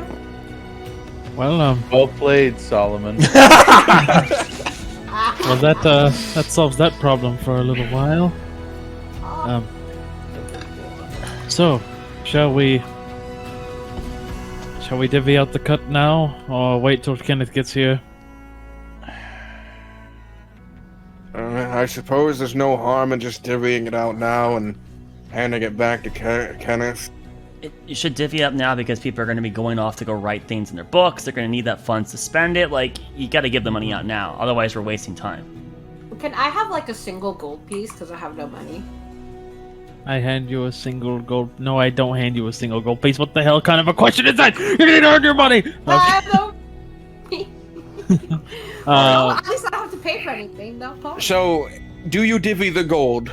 yes, we'll go ahead and do All right. that. So it's between Anais, Sadak, Thrak, Jeremy, Frederick, Nicole, Cersei, and possibly Creature. Oh my god. Yeah, so we're gonna divvy it out to Amelia. She was there. She was in so harm's 1, way. 2, 3, 4, 5, 6, 7, 8. 8. Did you want us to keep a 37.5. track of it as platinum, DM, or is it okay if we just keep funding liquid? No, you got to keep track of it as platinum. All right. So Well, we'll we have get to, what we'll is have it? to break it down, and so some people are. There's 337, right? That's what I wrote. So- 337. So everyone will end up with 3 plat, and then there's gonna And be then this weird 7.5 gold. It's gonna have 7 gold and 5 silver. There'll be 4 gold left over. Well, so the And funny then thing is, There are some people 4 platinum pieces left over some- if you give everyone 3. Some of the 37. NPCs have to have enough funds where we can give them a plat, and they can break into gold to make it so we can give everyone the gold and silver. I'll right? leave that to the PCs to do. You are the biggest... Why would I have the NPCs do it instead? Why, So why here's- make this difficult? Here's what we do. Here's what we Because you do. are paid in We platinum. give everybody 33 gold. We then take the 4 remaining platinum and we give it to. I'm gonna pick randomly. We give it to Sidak, Threk. We're gonna give it to Nikal and Creature. There we go. Done. What? Yeah. So we get 34. The rest get 33. Done. So I get another plat? Yep. You get 338 gold worth, but Yeah, you're but it has really to be getting 38 plat. according to you. So who got the extra plat piece? You The PCs. The party, The PCs. yes, the Okay, PCs okay. did. So I So- don't get the seven No. gold and 5 silver, No. right? No, You No. just get 38 plat. it's 38, not 34. Wait, no, 30, no. 34. Yes, Yeah, my so, bad. so you get 34 plat, Sidak gets 34 plat, Nicole gets 34 plat, and Amelia gets 34 plat. The other 4 members of the guild that helped initially, they got 33 plat. Okay. And then there should be... And this is after they took the cut out, or is This is before they after. took- Yes, I'm this sorry, is- I did math wrong. It's not. You know what? It's not that, right? Let's do what? It's all in platinum. Let's do 300 divided by 8, right? 300 Well, yeah, but divided- so you gotta subtract... so 37, right? The Yeah, first of all, we okay. lost 10%, right? So it's 2,700 gold is available. Okay, let's just... All right, so yeah, it's all right. 27. It's good. It's good. Four pieces of plat. So yeah, so you guys get 38. Party the NPCs. No, we get they- 34. They got 33. There's 4 pieces left over, right? Is what you're saying? Okay. What? No. If you do 37 times 8, you get 296. Yeah, but we're So giving that- 10% to the guild. Oh, right. So yeah, it's Yeah, not. so It's So not. it'd be 34 to everybody, 33 to the Alright. NPC. I owe- 33 I NPCs, owe, 34 I owe- to the player characters. Or you can give me I the owe 4 Amelia. points. I owe Amelia 100 gold, I think, right?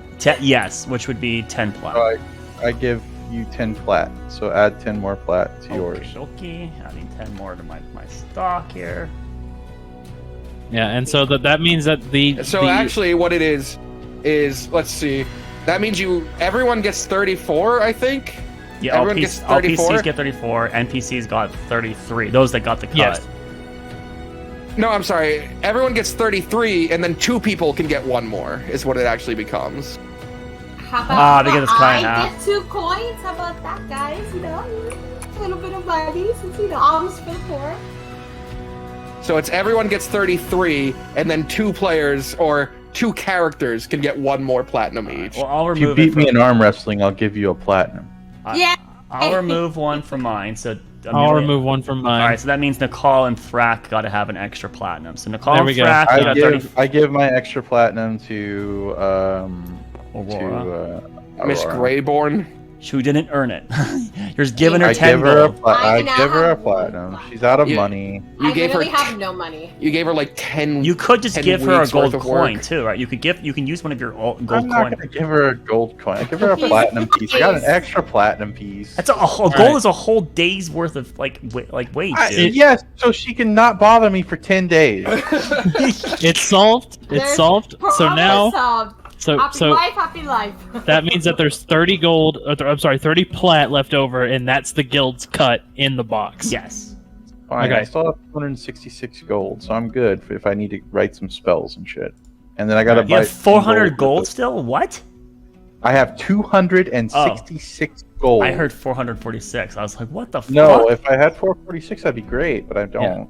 Mike, you got 34 platinum. You may add it to your bag. Nice. 34 plate. All right, and so that means that what's left in the box is for the guild. All right.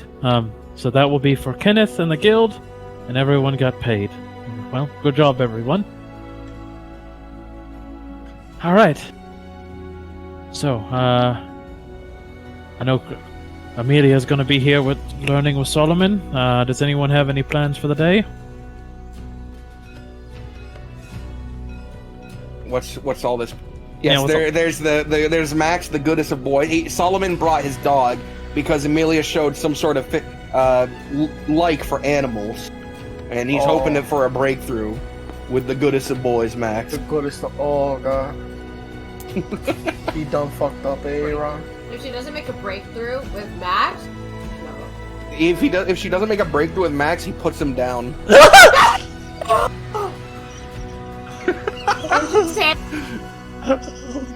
This Solomon guy plays fucking dirty. You know, she's a mute. She's a mute, right? You will learn to say the word pterodactyl, or I kill the You dog, learn to spell the Or word else. pterodactyl. or the dog dies. Pulls out a No. gun and aims at the dog's head. I So- will point the. if I So had a says gun, I'd Solomon Kane. Oh, Oh my gosh. Myself and Cersei will head out to the Mage College and see if we can't get Sky right. Sounds I like know a I'm lovely not plan. allowed on, but I'll find my way. Don't worry. So long, everyone. Have a good day. Don't Okay. end up dead. We have to make it to the end of this at least. Thank you, Cersei. Bye, Cersei. The learning place is where they go. Frederick stands up, walks over to the box where the guild fund is, reaches to his hip, and pulls out all but 10 of the platinum he got and drops it in, and then walks out. what a guy. Anyway, I'll be heading down to the poor side of town to see if I can quell any of these people's unrest about the change of regime in a polite manner. So that means that there's currently what 53 platinum in that box. Do we know like Reddit's down somewhere for box? I'm writing it down Okay, too. There you go. Okay. All right. Okay. So I take the. Okay, I'm gonna go to the library when you guys are done. So I will be going to the library to learn some spells. You're heading to school? Head into school. All right. Right. Fuck. Point caster is gonna go. I'm Fucking gonna go take this box and put it in Kenneth's room, so it's not just sitting here on the table.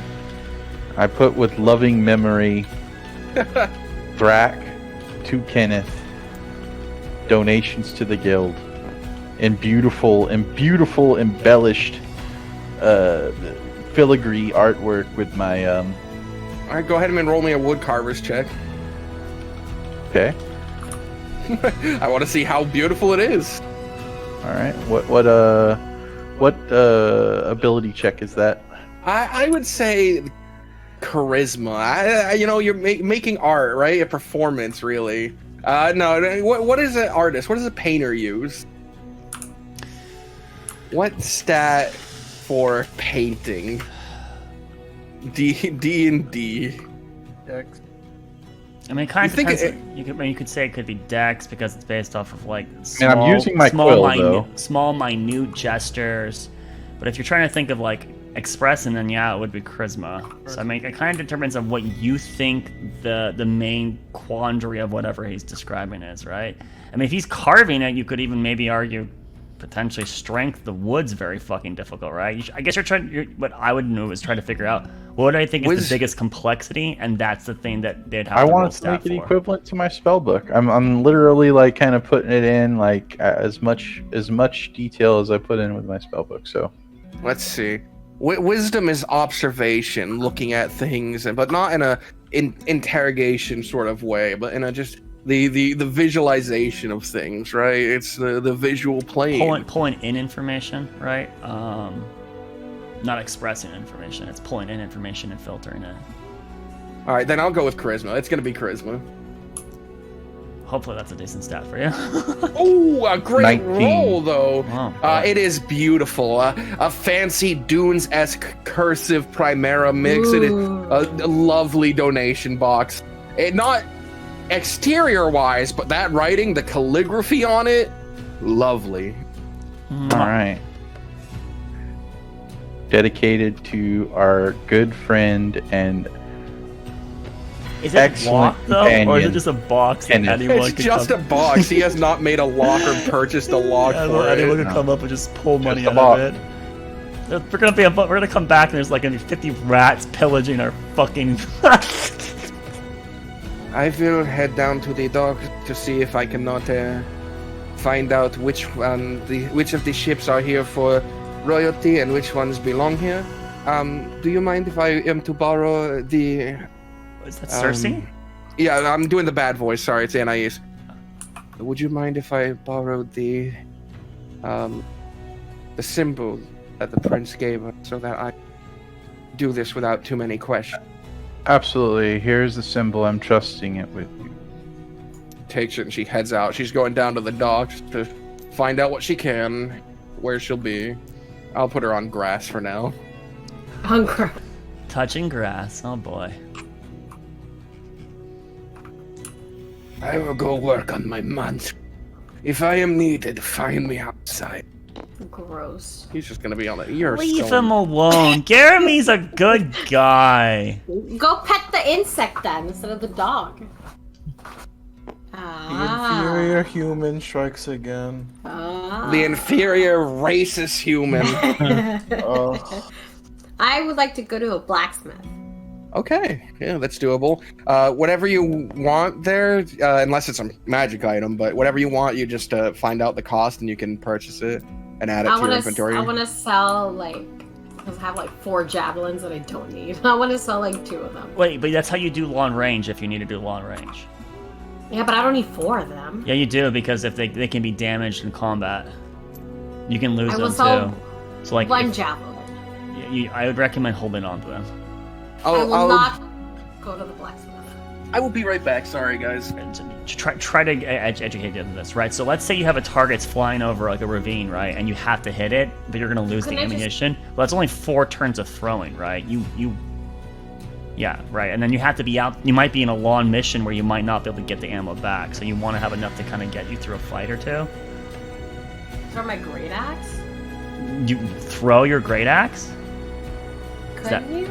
You could, but but then then if you it lose it in the misses, then it ravine. falls down in the ravine, then you lost your only melee weapon, right? So, imagine a scenario, let's say, I'm going to go into the Underdark to do a quick quest, right? Well, you might be gone for a couple days and might have to do a couple fights. You need enough ammunition to be able to handle a ranged scenario multiple times in that period of time, right? And even then, if you only had 1 javelin, that's 1 throw, and now it's 30 feet away from you, you can't get it back, right? It's gone. It might get impaled in the flying dwarven in the sky, and you don't have a weapon to throw anymore, right? So keep 4 javelins on you, right? Generally, I would say have about as a melee, and you have 5, and ammunition about 5 whenever you go out on an adventure. It's whenever you can restock to 5 is a decent amount of throwing weapons. I mean, you could sell it and pick up a bow and arrow, but now you're using dex. But I mean, yeah, you could. If you want. Yeah.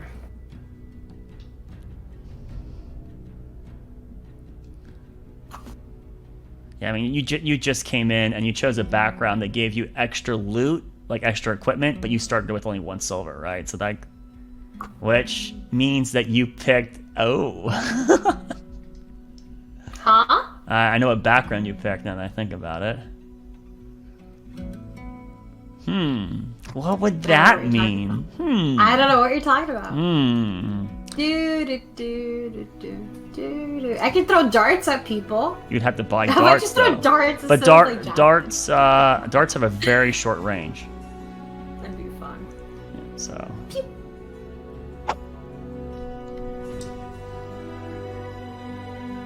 I need some new weapons myself because I have to keep. I mean, if there's no rocks in the area,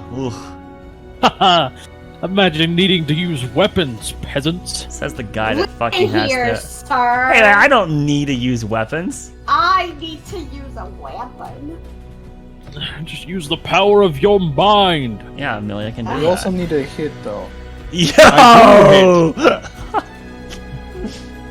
I use the actually it's not the Oh, power wait, of that's my right, I mind. do have a gun. It's the power That's of right. my soul, my will made Uh-huh. manifest. Yeah, but you must have believed we will because you always miss. Huh. Well, here's the thing: is that it's like my will doesn't determine my chance to hit. My will determines my my damage and abilities, and they're quite. Oh yeah, I potent. never that they were quite bad when you rolled lowest damage possible on a sneak attack. That's irrelevant to the current topic. Oh, I got a shield, so I can make my AC a little bit better. And still get my own armor defense. You can't use a two-handed weapon if you're using a shield though. You're using a great axe, right? Yes. I'll use the club. Can I just... I can swap weapons. That's not like an act. Yes, you can. If you want to, you know what? I need more AC this fight, and I can use a one-handed weapon like a. I wouldn't recommend a club, right? I have a club for... What is it? Morning Star, right? Is the 1d8 one? Is that right? Or Warhammer? Warhammer's versatile. You could go Warhammer or Great Axe and Shield.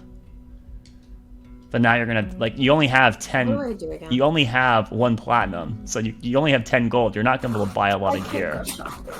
Like, aren't shields 10 gold, or are they 5 gold? Really? 10 gold? That fucking is horrible. Well, you picked a Wow. background that gave so you don't have any money. You can't buy anything Damn, for now. that's literally my platinum Wow. Yeah, you gotta hold on to it. Never mind. Well, All right, I'm back. Nicole, what are you doing? Shopping. Is it a free day? You're what? I'm shopping. Oh, shopping out on the street. I'm gonna put you in grass. Wow. Box, can I, instead of going to the blacksmith, can I talk to the city guards? Sure. What do you want to talk to them about? You know, about the coronation, you know. How many, where are their men gonna be located in the coronation? That's the questions you're asking them. Yeah. Can you give me the exact location How of every... armored they are, you know. Okay, you do not have the prince's emblem on you. You're gonna ask very suspicious questions. You're the newest member to the guild. They probably don't know you're part of the guild yet.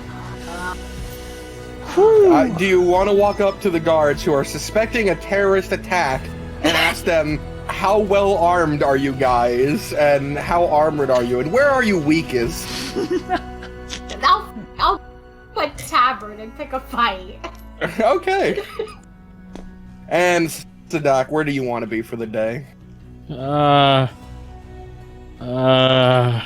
guess I'll go do a little shopping, and then I got some other stuff I want to do. Okay, fantastic. We got people shopping, got people at school, and people back here learning. Now, as you see, Amelia, the goodest of boys. He is allowed a treat. He's given a treat and a pet when he speaks. Oh my god. Oh my god! Okay, yeah, I see it. So Solomon's going to use the dog as an example, huh? That's just one of them. He also informs you, this is Max. And when Max hears his name, his head immediately turns and his ears sort of pop up a bit and he tilts his head. Oh! He likes hearing his name. Oh! He is a good friend of mine. And he will not die by the end of this session to show how villainous the villain is. He is the villain. It's a good thing you cannot understand me speaking right now. Oh, thank god there wasn't just some massive red flag of tragedy coming up. Anyways, that's happening. People who are shopping, you can just minus gold and add it, and for now. People who go to school, Skywrite, another simple spell. You guys are only going there for simple spells. Dark Vision, Skywrite, these are manageable. You guys are able to find a scroll with it on it, and Cersei will take the 4 hours necessary to copy it down. Yeah, very rough. Ah, the poison dealer. Yes, Helga's Herbery. Well, give me just but a moment. We'll get to that. My good friend Thrak, is there anything else you want to look for at the school? Well, I don't need a dark vision. I'm gonna get arcane lock.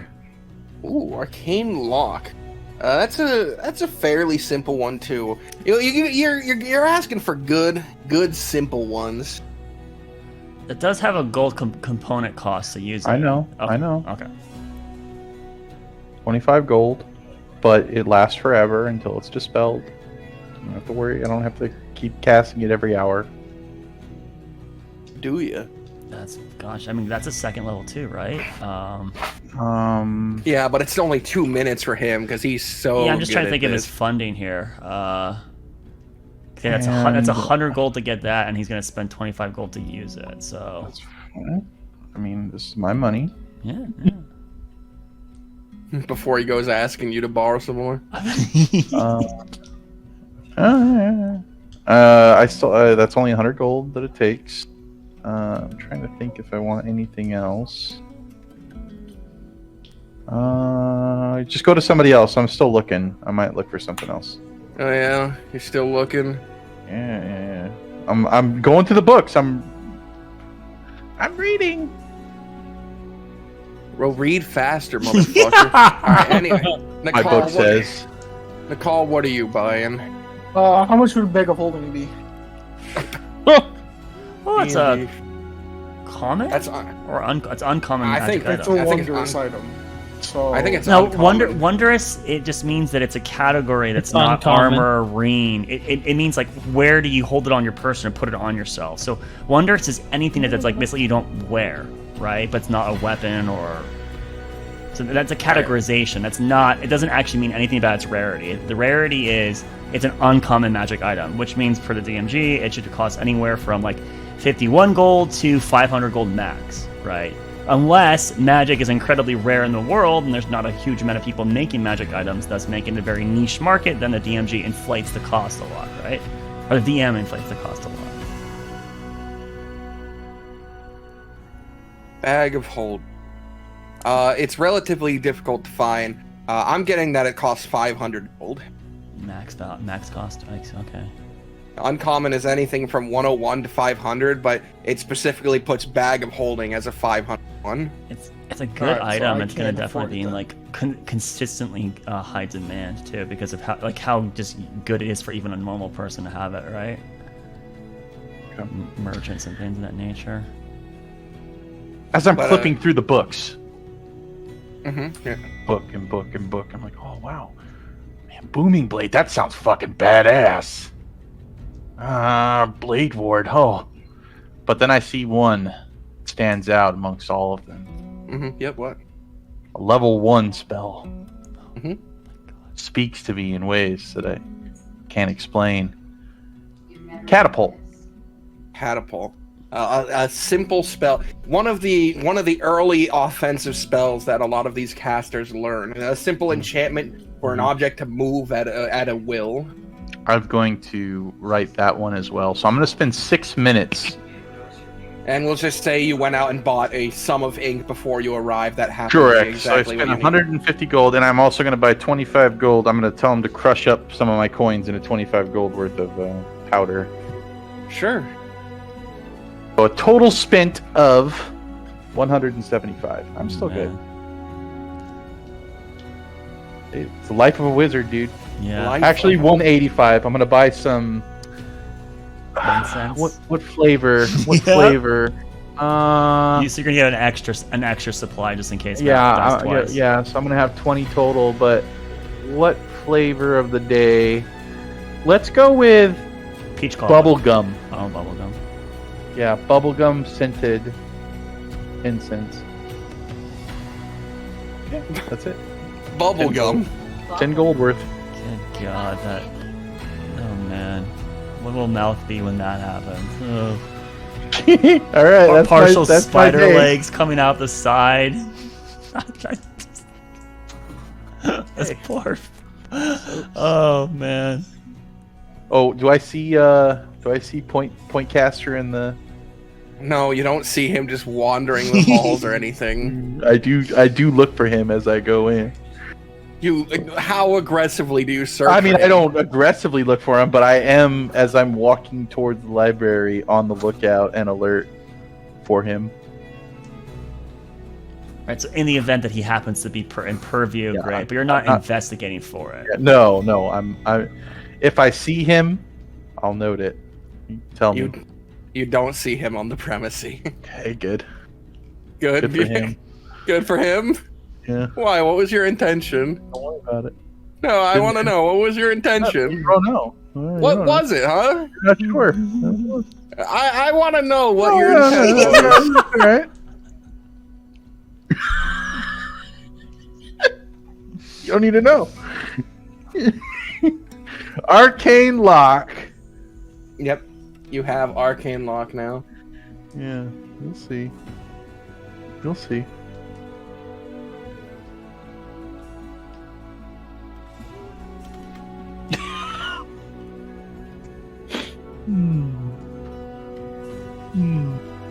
I have so many good ideas with this character. It's gonna be great.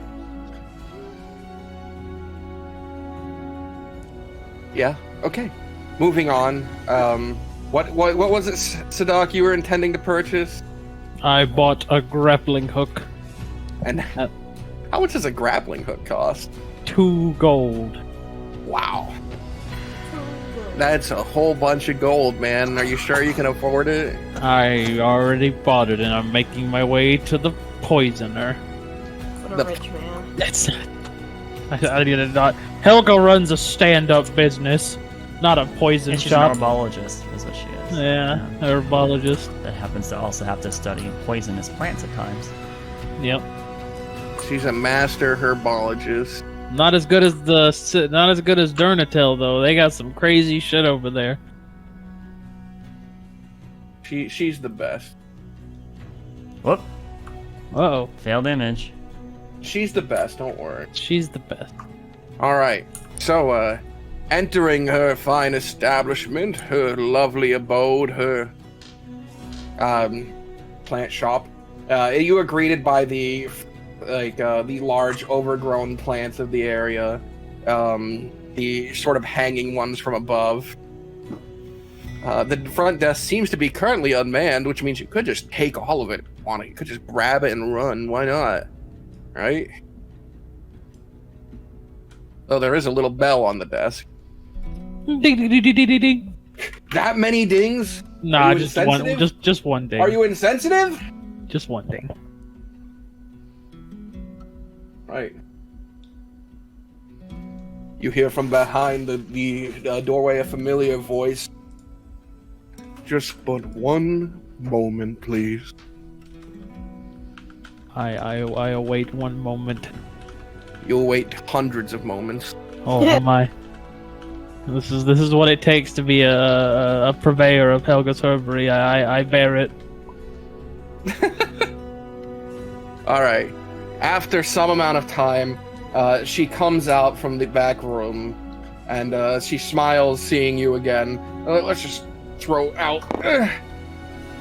Oh, I'm glad to see you back. Have you had success growing your nettle?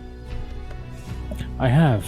And they have been doing very well in the area I've been growing them. That's. So what is it that I could interest you today? I've come to see if you've had any new plants arrive, akin to a similar request I had previously.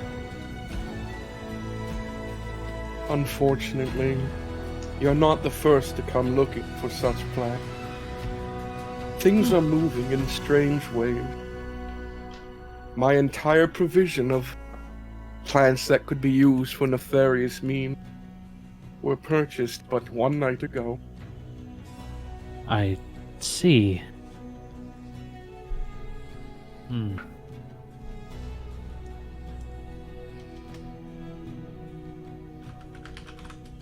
She sort of tilts her head looking at you. I understand you run a good business here, and divulging the secrets of customers would be untoward. However, I work with the guild run by Prince Aaron, and we're trying to make sure that the kingdom maintains peace and order. Would you happen to know who purchased these, as a large amount of plants that could be used for such activities could cause problems? She sort of tilts her head towards you. He puts a platinum down on the table. Jesus, platinum? You know what? I'm gonna use a new image for this little woman. Never works, does it, huh? Never works. There we go. Lovely little woman. There we go.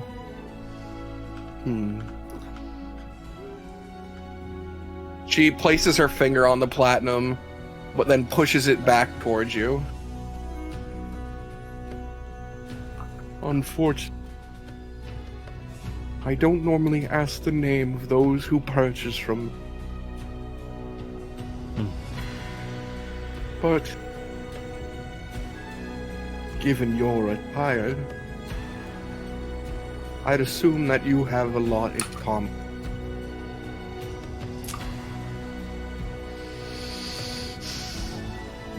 They were dressed similarly to my own.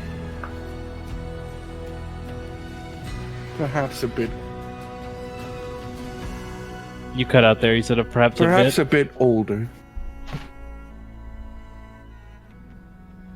He thinks for a moment, and then he starts putting the pieces together, and he doesn't like the picture he's seeing. Oh. I thank you for informing me of this. Can I ask you a question? Of course. You work for this guild? For Prince Aaron?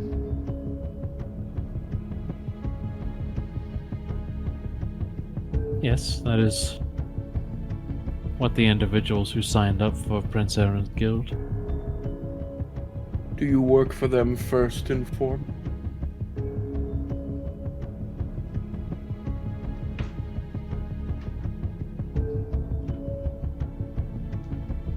I like to think we all achieve the same goals.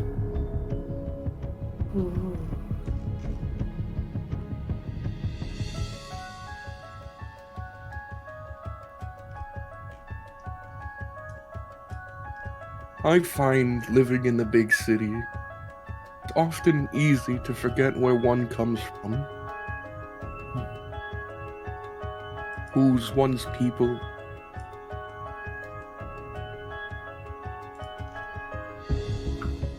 I surrounded myself with plants so that I could be reminded of home.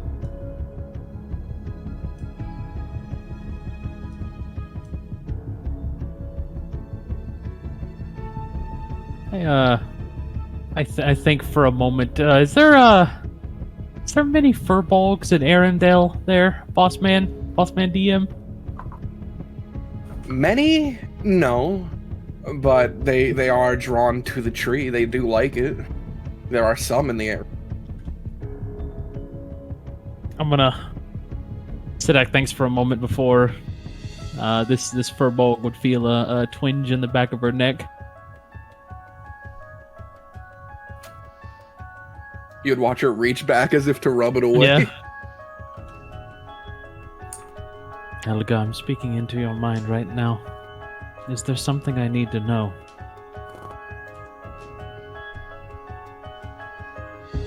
She tilts her head for a moment, and then reaches over and pulls a potted plant in front of her, and you watch her very diligently cut around the leaves as to not damage it, but to keep it maintained. This is an interesting ability. Have you ever thought of how it looks from the outside?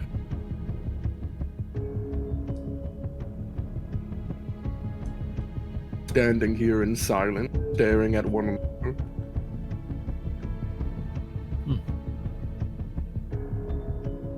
No.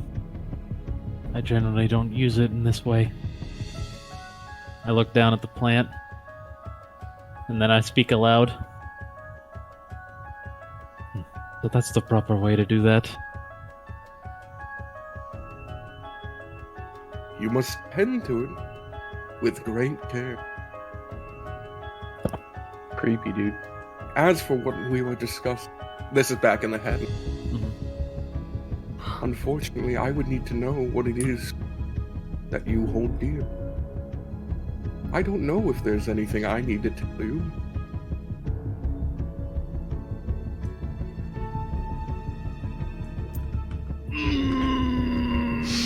This Helga is kind of crazy, guys.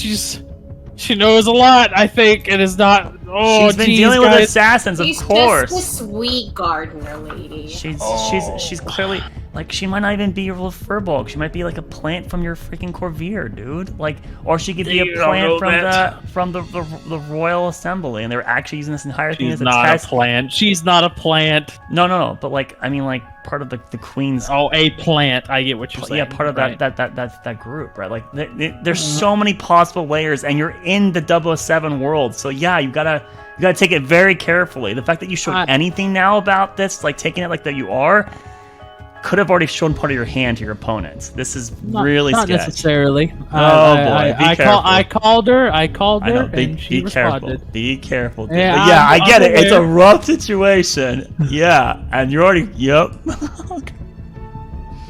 Lie in the Perfect. bed, Great. I'm so glad I changed it to this music track. Yeah. I say in her head.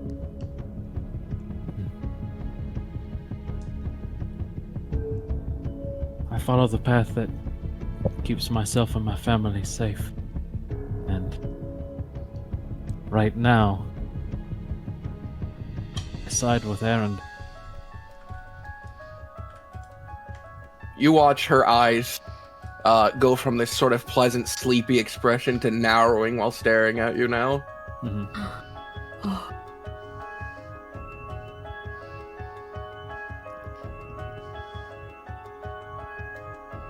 Is that so? However, I am not just some lackey. I make my own decisions. But I cannot deny that I am in a situation right now where I can act freely. One must question if a decision made with so little information that it only offers them one path is truly a decision.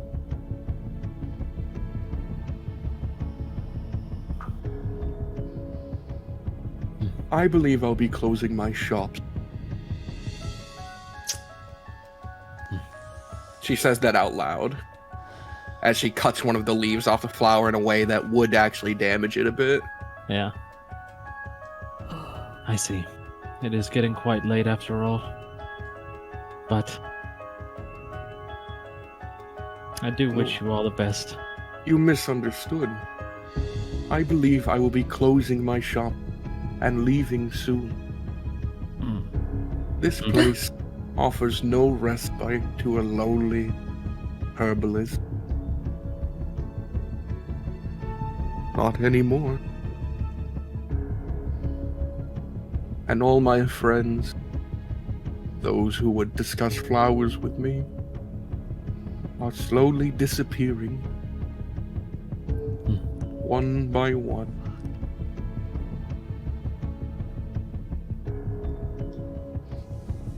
So it's normal to lose touch when you grow up, isn't it?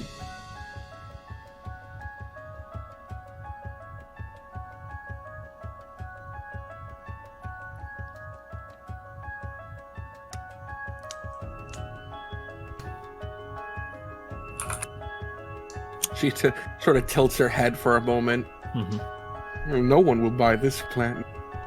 She grabs the pot of it and moves it over to you. Would you care for it?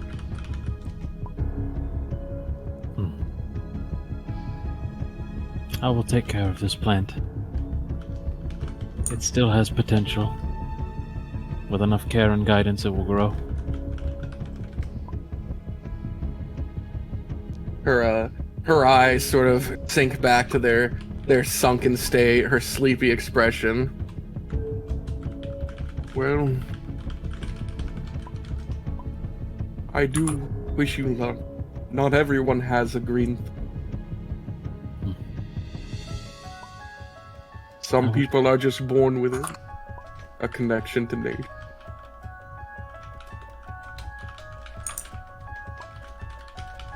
On that I agree. I wish you all the best, Helga, in your travels, and I do hope we can meet and speak again about plants. She smiles at you and waves her hand a bit before pulling out a new sort of vine-ear plant and tending to it. Mm-hmm. I'll turn and begin walking out, and I speak in her head. What do you say? What do you say?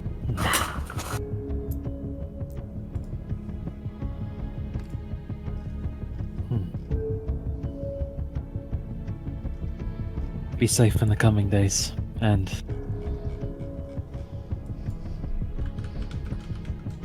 if you see the individual who bought the plants, please give them my best.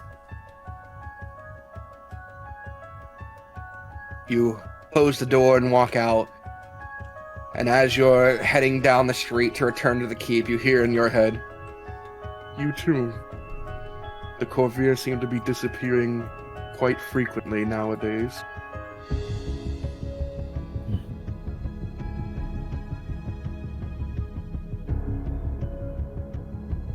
As something strange happens, something you're not used to, but the connection cuts off on their end. They end it.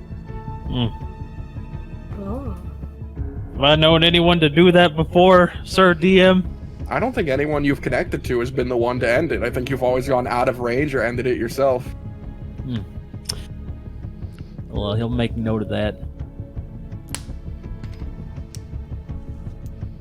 And he'll head back. He'll head back home to take care of his new plant. All right, fantastic. Meanwhile, the other people shopping. Were you guys able to get what you wanted? Find what you wanted? What were you looking for outside of the bag of holding, or did you have enough to buy it? I don't have enough to buy it.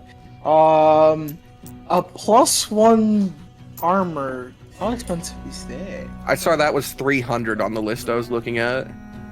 300 gold? Yeah. Alright. I would like to get a +1 studded leather armor.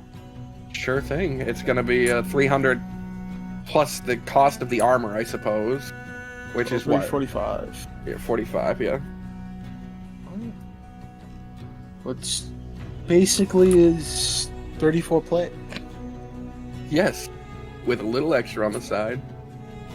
You're in the upper end, the upper echelon of town, and what you find is a dwarven man who sells it to you. He describes it as good as Rune Maros' quality. As good as rune armor. Could I sell him the studded leather armor? He's I might be able to do something with this. I'll give you 20 gold for it. Take it. Hell yeah. Alright. You're average size, and it's a good sell, especially here in human land. You're not too much bigger than. What? You what? Alright. Anyone else want to do their thing? How about you, Frack? You done? Fracky boy. Well, I mean, I spent a total of 10 minutes doing that. But I think I'm okay. I think I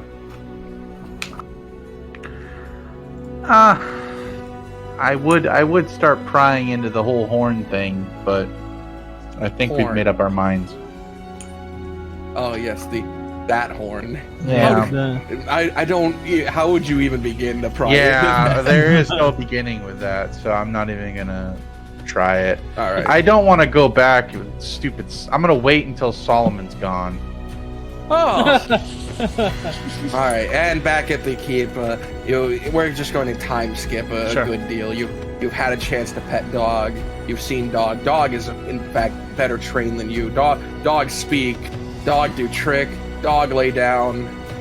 Dog catch stick. What a good dog. Bestest, really. But anyways, as the day continues and comes to a close, the rest of the party reconvenes. Solomon leaves, and shortly after Solomon leaving, comes back the true hero of the story, Thrak. But one day closer. Tomorrow, your last free day. What do you guys want to do on your free day?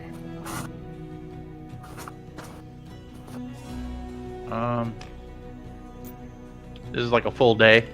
Yeah, tomorrow's the last free day. Oh wait, so we went to sleep and we woke up again? Is what you're saying? Yeah, you guys all came back. Unless there's something you wanna do No. as a full group. All right, so We're I'm gonna skipping prepare ahead. some spells here. I will be. I'll be working on positioning the box and securing it to a location. So I'm gonna spend most of my time sort of trying to figure out a place where this box cannot be removed or Right in the middle of the main hall. Just yeah, and I'm gonna construct a lid to it. Sure. Yep. You're working on the box, and Yeah. you'll even do that into the next day. Where do you want it to be, though? Like, where do you want it to be? There's so many places you could hide it. I don't want it to be a hidden thing. That's the thing. I want it to be like behind a secure location, but not Then necessarily just where. bolt it to the wall. Fasten it to the wall. Buy some metal and some big screws or whatever, some big nails, and drive Alright, it into the wall. I'll bring Aurora with me to get some heavy duty steel, and we're gonna attempt to. You need a good lock secure as it. well with a key. Yeah, he Yeah, has magic lock. You see? Oh, right? right. we're gonna reinforce it with some metal binding, so it's gonna be like a It's wooden stuck to the metal wall. box. Yeah, A little donation box right at the fucking entrance. and then I will cast arcane lock on it. Sure. And what will be the passcode? That's up to you. You don't even I have to thought- have one actually. So We're gonna have a passcode because that's how we're going to retrieve the money. you want everyone to So go. there's a place where you could put the money into it, but there's not a place where you can pull it out. So it's like a mailbox type of situation, but not necessarily where it's enough where you can reach your hand into it. If that makes sense. Yeah, it's a coin Yeah, it's just a slot, little like- slit. Yeah. Yeah. Mhm. And you have the master key to get through it when you want to actually. Correct. Yes. Correct. So what would be the passcode? We'll have to work on that together. So for now, I will leave it without a passcode, but I can add a passcode to it. I believe. I don't know how the spell works. Let me read it. But yeah, you So- do that. Arcane But anyways, I'll that- be cooking. I'll be cooking for everybody. food is prepared and served. I'm sure it's passably delicious. Very delicious. Night would come if no one has anything to do. During the night, is it day? It might be tomorrow. I can't remember, honestly. I've lost track. But there would be a knock at the door during the night. Oh, brilliant. I'm assuming we're all gathered. I go open Yeah, the yeah. door. It is Yeah. the blind, handless dragonborn that you've met before. I was wondering if I could use the halls for prayers. Of course, I don't believe we have anyone that would turn you away thus far. He pushes inside, feels along the table for a chair, and sits down. And for an hour or so, he lowers his head and prays to his gods. Prays to all the 11 divine to save Mael from this horrid fate.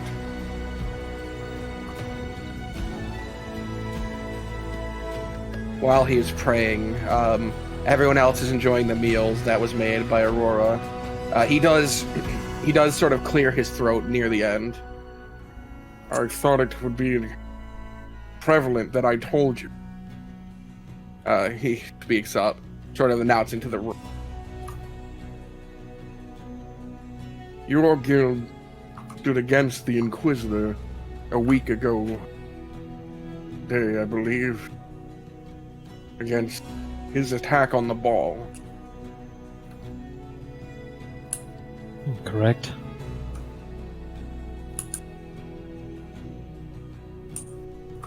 I was made aware that there were folks who came in bearing injuries to an infirmary but a few days ago. Their injuries were similar to someone who had fallen from a great height, perhaps splashed against some rock and landed in water. I am told that some of the assailants had escaped.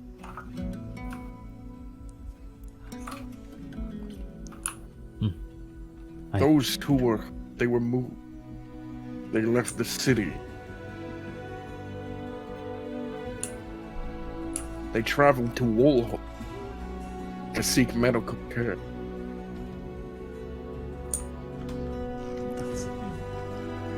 That's several days away. It's like almost a week. No, it's a week for the full journey, right? This is like 2 a day? days. Day or A two? day. Okay, that's believable.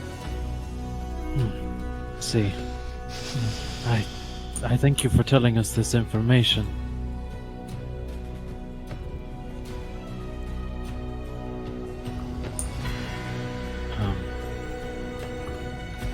I was curious if Dervish had made any more headway on my possible healing. I think Thurvish may have put in some talks, but unfortunately he had an urgent matter arrive, and as far as I know, he had to leave town but a night ago, or a night or two ago. Perhaps he had forgotten. I hold no ill will towards him. Well, Are you going to be at the coronation? I believe some of us will be in attendance. When I come a week from now, I would like to hear about it. It was at the last one as well, but I found that without my sight, there wasn't much to enjoy. I see. Well, we will inform you of what happens. Kenagaros. That's after his prayer and brief conversation, he'll head out. He'll grab his walking stick and start padding along the ground until he leaves. For a good friend Aurora, who's probably confused as fuck who that is, he's a dragonborn who comes here to pray because it could be a temple to his god. Okay. The former temple to Mael, the god that betrayed the other gods, right? Yes. So in theory, he serves a god that's a betrayer god. But he is praying for that god's redemption from the other, at least according to what he just said right now. So there should be some suspicion held against such a person, but he could be a good person. Mm-hmm. By the way, what was the plant I was given, DM? Well, I'm assuming it was just a some nice flower, or was it actually a A Venus flytrap that swallows you whole and you die. It's just some purple flowers, man. Some beautiful little purple flowers. Uh-huh. I'll later tonight. I want to inspect By the it. name of Wisteria. Oh. Wisteria. Never mind. If it's just wisteria, then of course Sidak knows what that is. Oh, that's a pretty flower. Isn't it a poisonous flower? At least she didn't give you oleander. I mean, yeah, it's poisonous, but it's not like it's not like death poison. It's more like just I got the rumblies now. Yeah, just don't eat it. Yeah. But it's a beautiful sort of hanging flower. Sidek will make a pot, like a hanging pot to hang in front of his window so that it gets sunlight. And so hopefully it'll grow down. People enjoy the meal prepared by none other than Aurora. Great party member, most valuable party member. Give her a platinum. And eventually retire to their rooms. The next day comes. Frederick makes a brief point about talking to the warden and how no one had done it.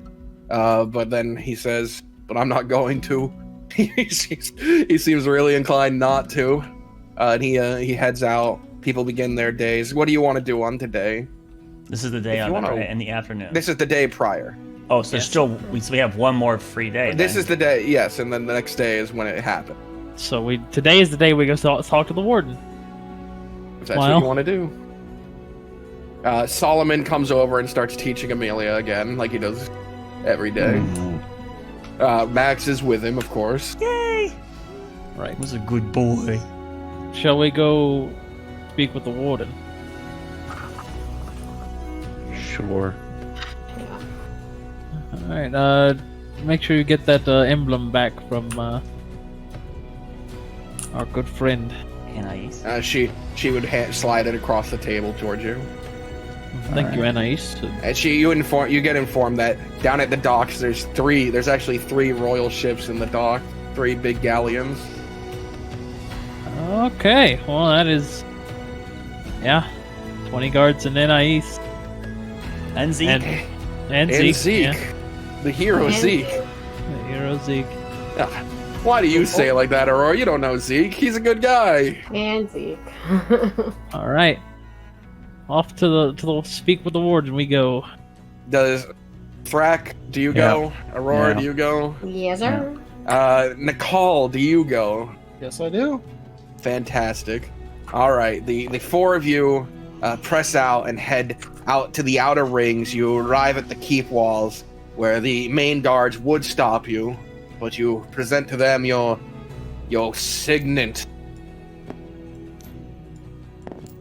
and you are brought forth.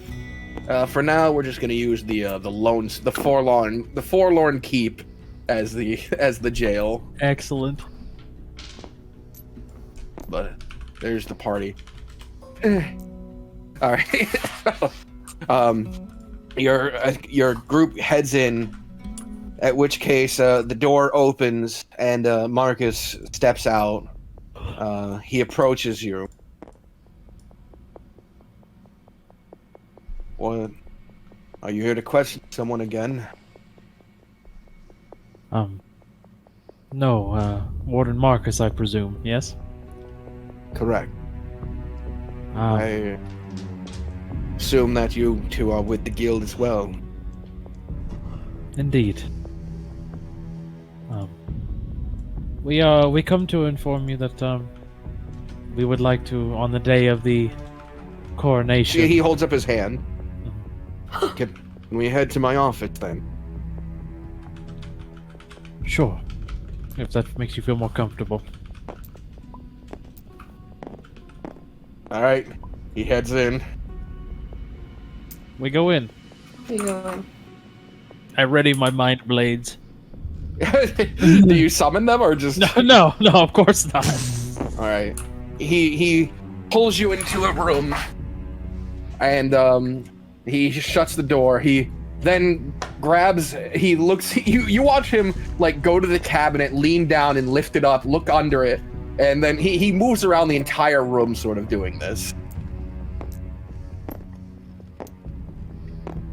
You know, after your last stay here, I looked into the rat problem. What were you able to find? Several messages of correspondence.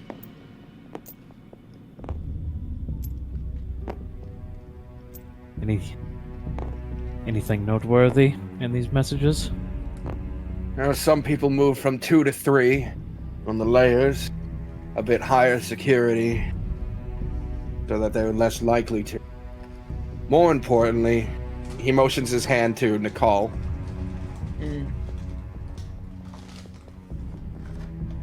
Forgive me for how I acted last time. After Like what the you insight. said. Okay. After what you said, I became defensive. But I looked into it further. The guard on that floor. I put him under interrogation. I was able to learn that someone bearing my identity did approach that day. Oh, 16. Ooh, 69. His apologies seemed genuine.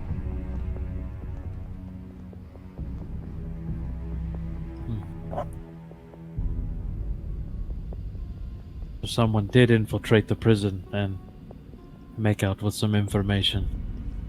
Not only that, but I looked more into this Penelope in specific, and something I found interesting. He motions towards the desk and pulls out a few papers. There's a blank period of time, briefly before my hiring, during the previous warden's stay. But Penelope has been a prisoner here before.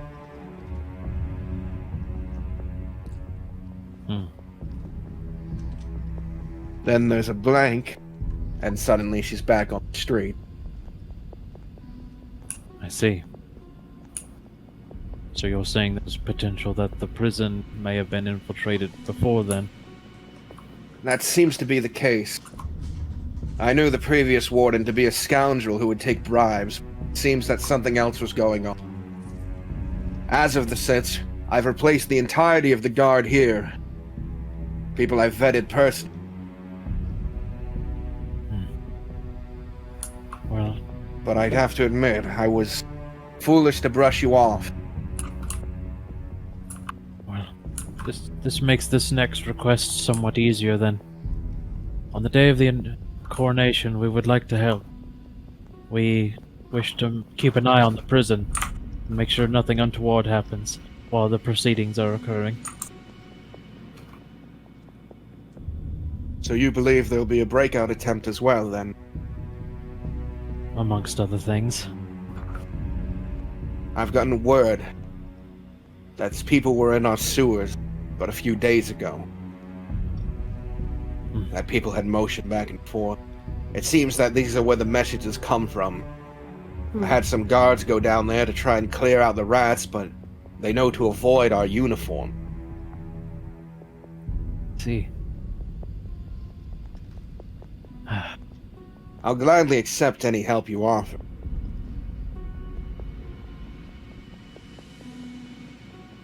Where Right. would you have us be positioned? I'll be on the 6th level with Arkelya, the other one. I'll be making sure that nothing tries to get them out. As for you, I assume wherever you think is best. The exterior, perhaps the sewers. We have some ideas. We just wanted to make sure that you were informed in case there was any questions. Of course. These have been a trying couple of days for me. I was not prepared to run an entire prison, it seems.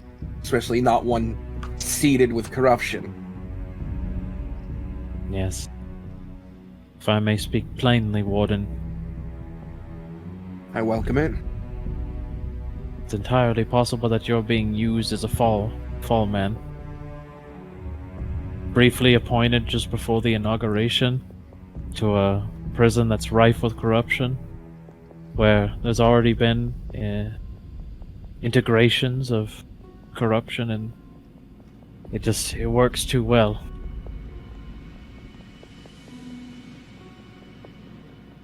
Certainly does. So, please try your best, and we'll be there to assist where we can. Who else is aware of this plan? current moment,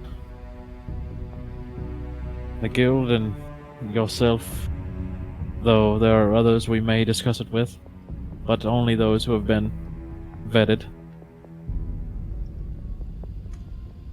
Very well.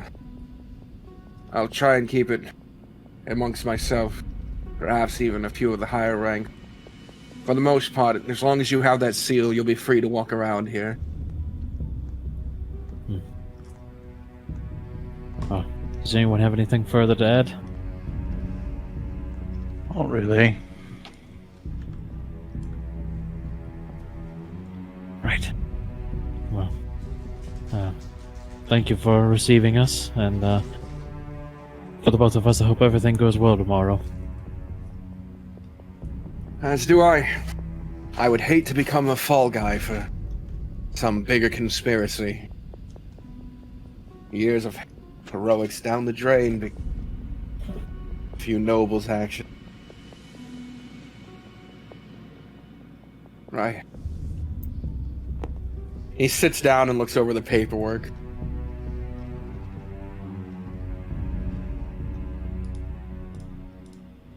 Before you go, when you fought the Inquisitor's henchmen at the ball,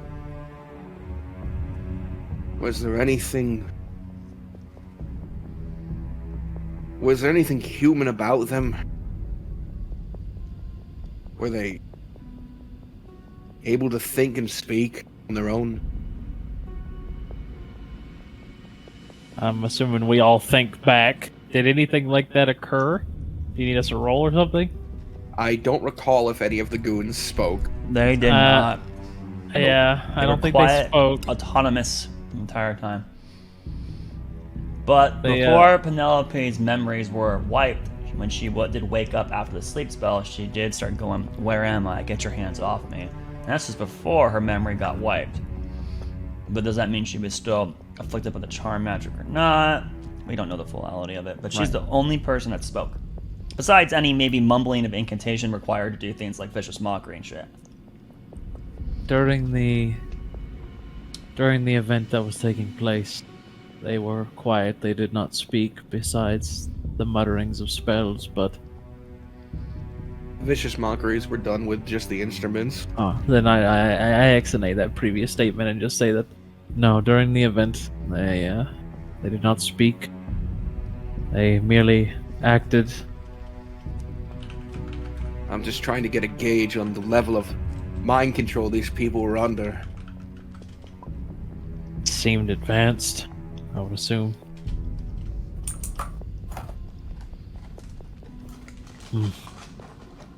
Perhaps I was suffering it too, who knows? The one I interrogated, he didn't have a lot to say.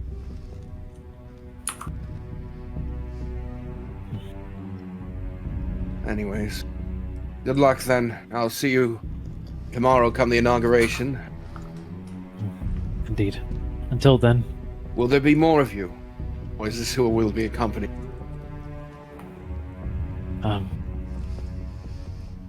There may be more. We're finalizing everything. If you have any idea as to which prisoners it might be, or wish to speak to them first, feel free. You have access to my prison. Alright. Alright.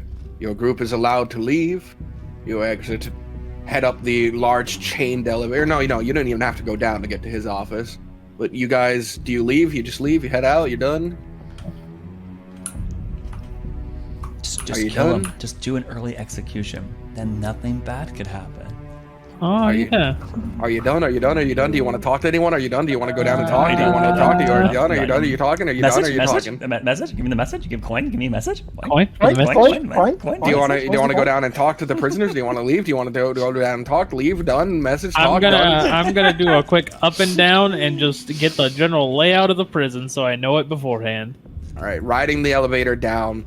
The first floor seems to be a bit less kept. There's actually, you see prisoners sort of walking around directly behind this main door. They sort of have a larger courtyard area and there's tables, and there's a food area where they have prisoners back working. It's very much like a not a community place, but like a way less armored place. And the people in here don't look grizzled or veteraned or anything. These look like small offenses, like stole some bread or something, or Got too drunk. Yeah. got drunk in here for the night. Mm-hmm. Heading to the next floor. This is where it gets a bit more fantasy dungeon-esque. This is not the floor you left the dwarfs on. You brought them to the 3rd floor, I think, right? Oh man, I don't remember what I floor don't they were recall. on. Yeah. But they were Alright. they're definitely like 3rd or 4th, right? They were I think, deeper. I think well, Penelope's 4, right? I think they're like probably 3rd. Probably 3rd. Yeah, I think so. Especially because you guys worked with Marcus to talk their charges down a bit, actually, instead of getting them with demonology efforts, because they weren't the main ones. Well, they could have also moved them since then too. So who knows? Like, yeah. It's just this one has a slightly. There's no big courtyard area. This one has open front cells. There's multiple people in a single one of them. They're bigger. There is guards moving around here, and the food isn't too bad. 3rd floor is kind of the same, except for on this floor you're starting to notice a slight rune above the doors. There's some sort of magic involved here to keep them in place. Would I know from looking through the rat what floor the rat was on? You know he was on the 6th. You were. He was on the 6th floor. Okay. Yes. Is that the last floor in the? That is the prison? lowest floor in the prison, and it's where they keep the worst people. 4th floor is much the same as the 3rd, except for the rooms are now singular person rooms, but the gate, like, they're still, you can see into them. The 5th floor are big iron doors. You can't see into them anymore. They have slits, and they look to be singular person just from the size of it. And then the 6th floor, which you lower to, are back to being big open ones, but you notice that inside of the rooms there are several seals. So magic shouldn't work here, is what you assume. But you're aware something happened with that rat. Something. He was able to convince it to come up to what was certainly death. But you're on the 6th floor. The guard working the elevator looks to you and goes, "Will that be all?" I would like to walk through that 6th floor. All right, pressing out of the elevator, you head down the hall. And just keeping a very, very sharp eye. Not to draw suspicion from, like, the first 2, the Dragonborn, the Green Dragonborn, and They get no visitors. They're gonna be immediately suspicious. What are you talking about? I just want to. You're on the 6th floor of the murder block. I think that's. I'm not saying. I don't disagree with you investigating. I'm just saying that I'm teasing you for the notion of not being suspicious. There's no way not to be suspicious upon entering this place. They don't get visitors. They've never seen you before, right? So yeah, have you ever watched Silence of the Lamb? You know how when she goes down to that room where they're all in those fucking rooms, where all they can do is look at people visiting. So when she comes, they're all freaking out. That's basically the situation. You're not you're not just pacing through here if you're not wearing guard attire. Aurora, there's no reason. I don't step out of the car. Oh, you don't step out?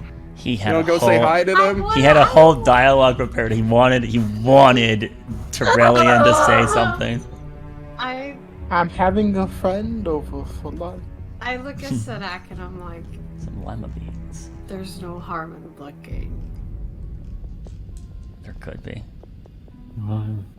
Go explore then to your heart's content.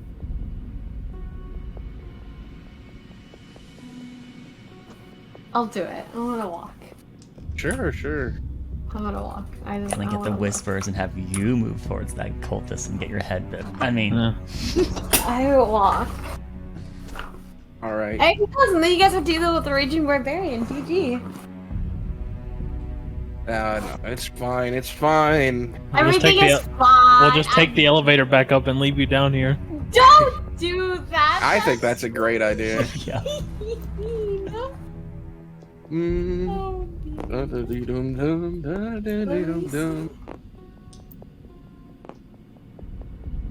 All right. So, walking down the hall, you can see that most of these I rooms thought it are was empty. circular. Okay. Really? Yeah, there's only 2 Yes. prisoners Okay. there.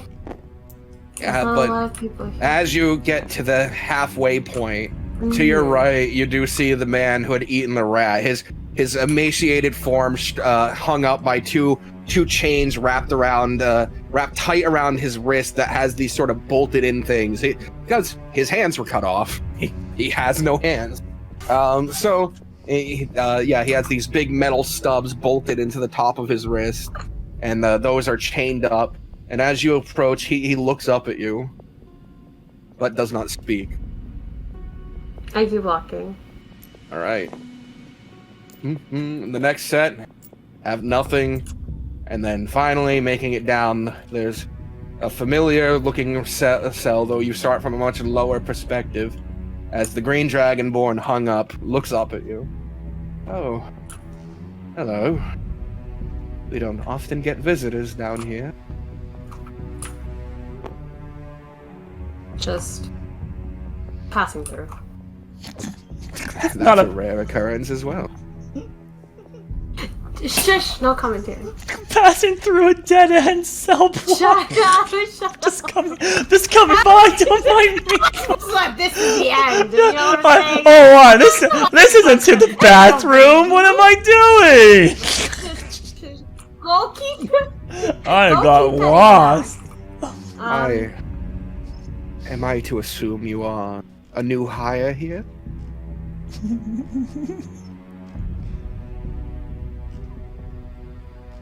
No. All the same, my name is Arkelya and Primerus. It's a pleasure to meet you. Were you locked up for? What was I locked up for? Just curious. There's no harm in asking. I attempted to resurrect a friend of mine, a dragon. It would have cost the life of 15 individuals for even a chance to work. I was apprehended before I could even manage it, so I'm locked up for an attempted resurrection of a creature capable of destruction.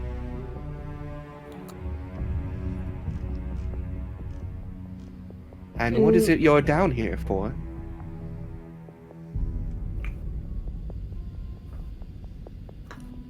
I was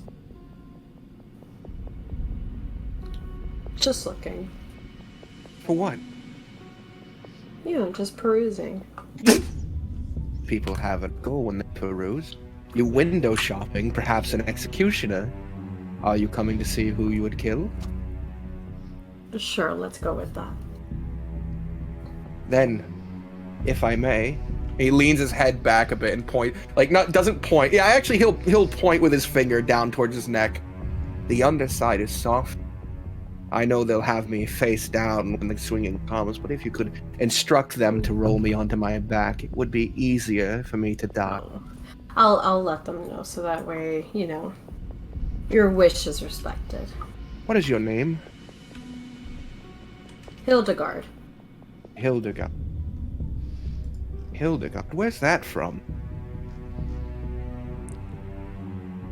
Rumatros. Where? You heard. No, I didn't. Did I cut out?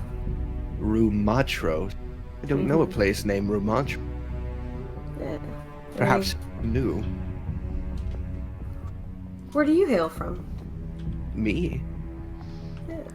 I'm Primeran through and through. Good for you. Do you perhaps mean Rumaros? Rumaro, sorry. That's what I meant to say. Ah, so you should work on your lies before about that, shouldn't you? No, Box, that was my bad. Mother. Yeah, there's some point where that player has to accept agency, yo. Right. Being fine with Rune- this. A Rune Maros native, Hildegram, though you don't bear any of the Rune Maros symbolism, you're not Drow, nor are you Draugr or Deep Gnome, you're not even Kalishtar. What?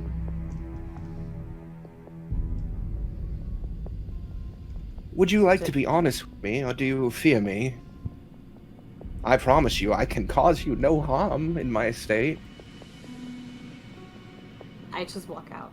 We could have a candid conversation. I walk out. I just walk out.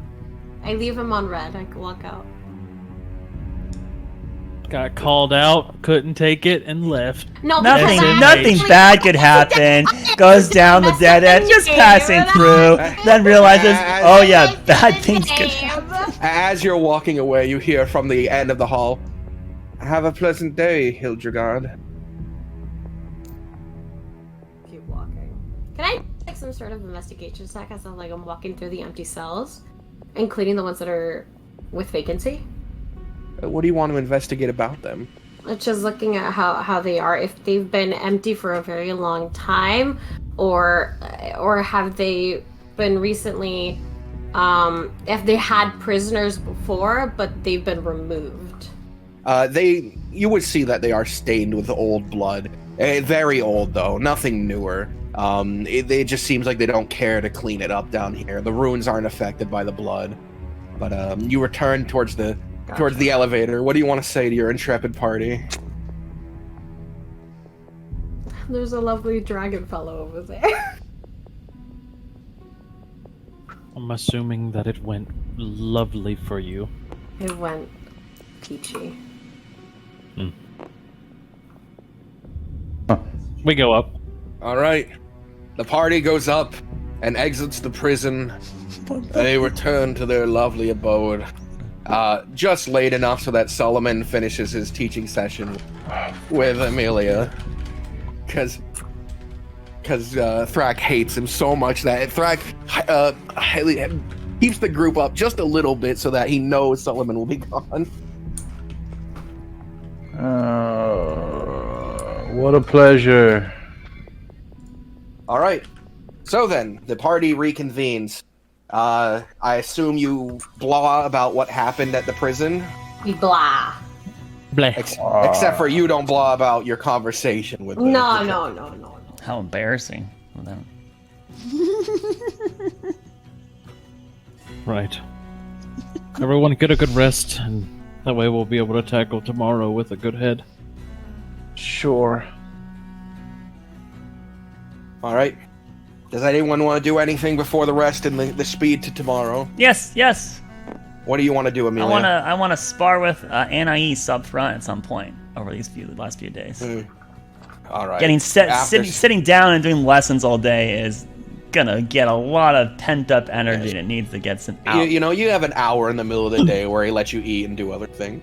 So you get your chance. I want recess. You grab her sword, shake it a bit, point at her, point at yourself. She gets the memo. She's not dumb. And you two have it out. You try to kill one another until you skewer her through the throat with your magic powers. Mm-hmm. Yep. So she dies. And No! My God. the two of you spar, and you know what? We'll roll for it. We'll have a little roll. Just your attack mod against hers. Okay. I didn't really need to do that, but I just want to see it. okay. What the fuck is my shit again? +7 probably. Yeah, 19. That's pretty good. Unfortunately, she rolled very high, so you two have a back and forth. It's very good. You're learning to fence. You're incorporating your own sort of jumping style into it. You're more fluid motions, but you have learned to fence to a degree. You've learned to parry and lunge and attack. Oh, And actually, you that'd be a can- -1, actually. Or, yeah, if it was with the rapier specifically. Yeah. Anywho, yeah, I lost, so sorry. All right. But you did learn. You still learn. You rolled good enough. Had a fun time with. She would be near-winded by the end of it. You'll make a very good warrior someday.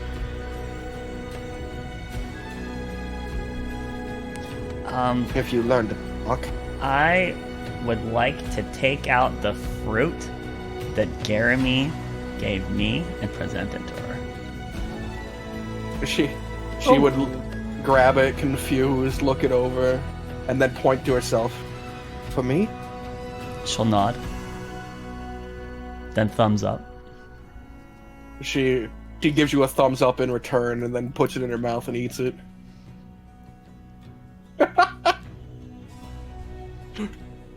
Poisoner poisons. All right.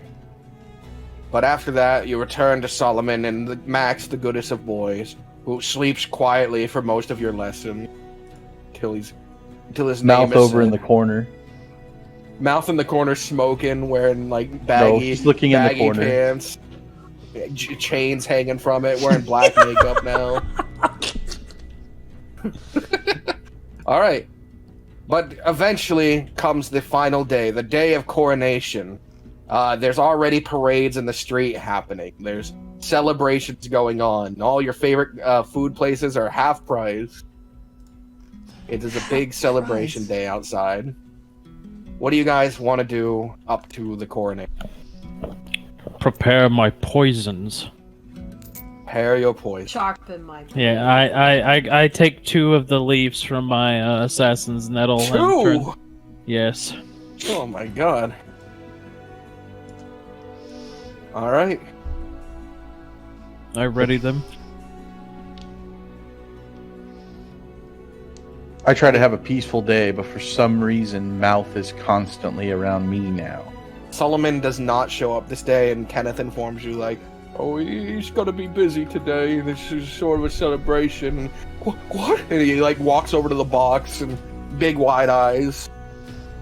Guild donations? Who did this?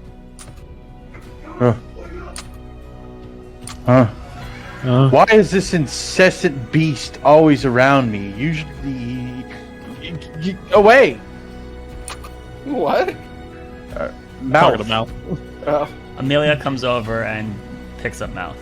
Mouth doesn't let her pick her up. He runs Oh. from her? Yep. My god. Right. So, Nicole, anything you want to do? Or just ready to go? I'll do my regular, hang out with horse, come back, relax, I'm big. All right. It gets to the point where the coronation is but an hour away. The party has reconvened. They've gathered in the guild hall. Frederick gives a rousing speech in his depressed voice. Any last minute changes? No, I think the plan goes off well. And you 2 managed to get Sky right, is that right? That is Yeah. correct. I have it, yes. It's fine. Right. Frederick, you'll walk with us to the prison so that I can cast my,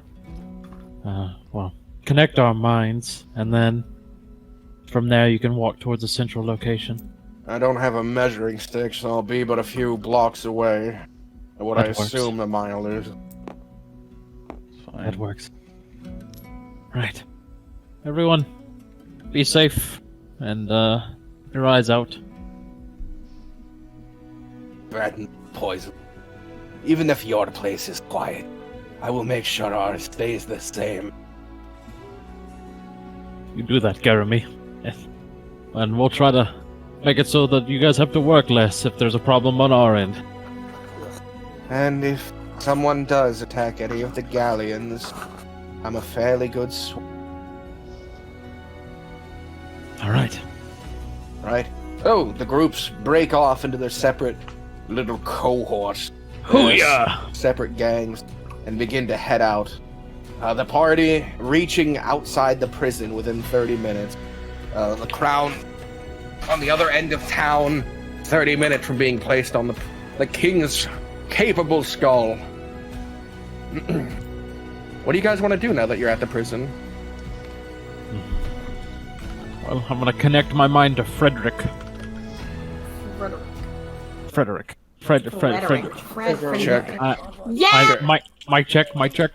Check 1, check. check 2. All right, we are linked for 5 hours. We're alive. We're alive. I've linked myself to Frederico, and also I'm gonna link myself to T-Rack. Ooh. Yeah. T-Rack. Right. Thrak. And T-Town and with the party F-Town. outside of the jail, I'll be right back again. Sorry. We're gonna go into battle. Yeah, so So have I these think- two at the docks, which I guess is not. I guess we'll put them like here, Not true. and then we got these guys. We're missing someone. Are we only sending 3? I guess we are only sending 3 to the actual inauguration. No, it's 2 to the inauguration, 2 to the port. No, they're- Yeah, it was Oh, Cersei. Frederick's not with them. Yeah. He's center, He's here. He's here. in between. Okay, yeah, and then we'll be over. Like, got it. Well, yeah, I guess we'll put it center. Yeah. So. Well, we're gonna go here. Okay. So I'm thinking we have like I'm gonna probably stay above ground, up on a rooftop, just like watching and examining. And since I have my mind linked with Thrak, if you guys encounter anything in the sewer or in the prison, I can rush down there. The problem is that if a fight breaks out, then that's a fuck ton of time that you gotta go, right? What do you Yeah. expect? Like, they're not gonna attack from the. I don't think they're gonna attack from the front, dude.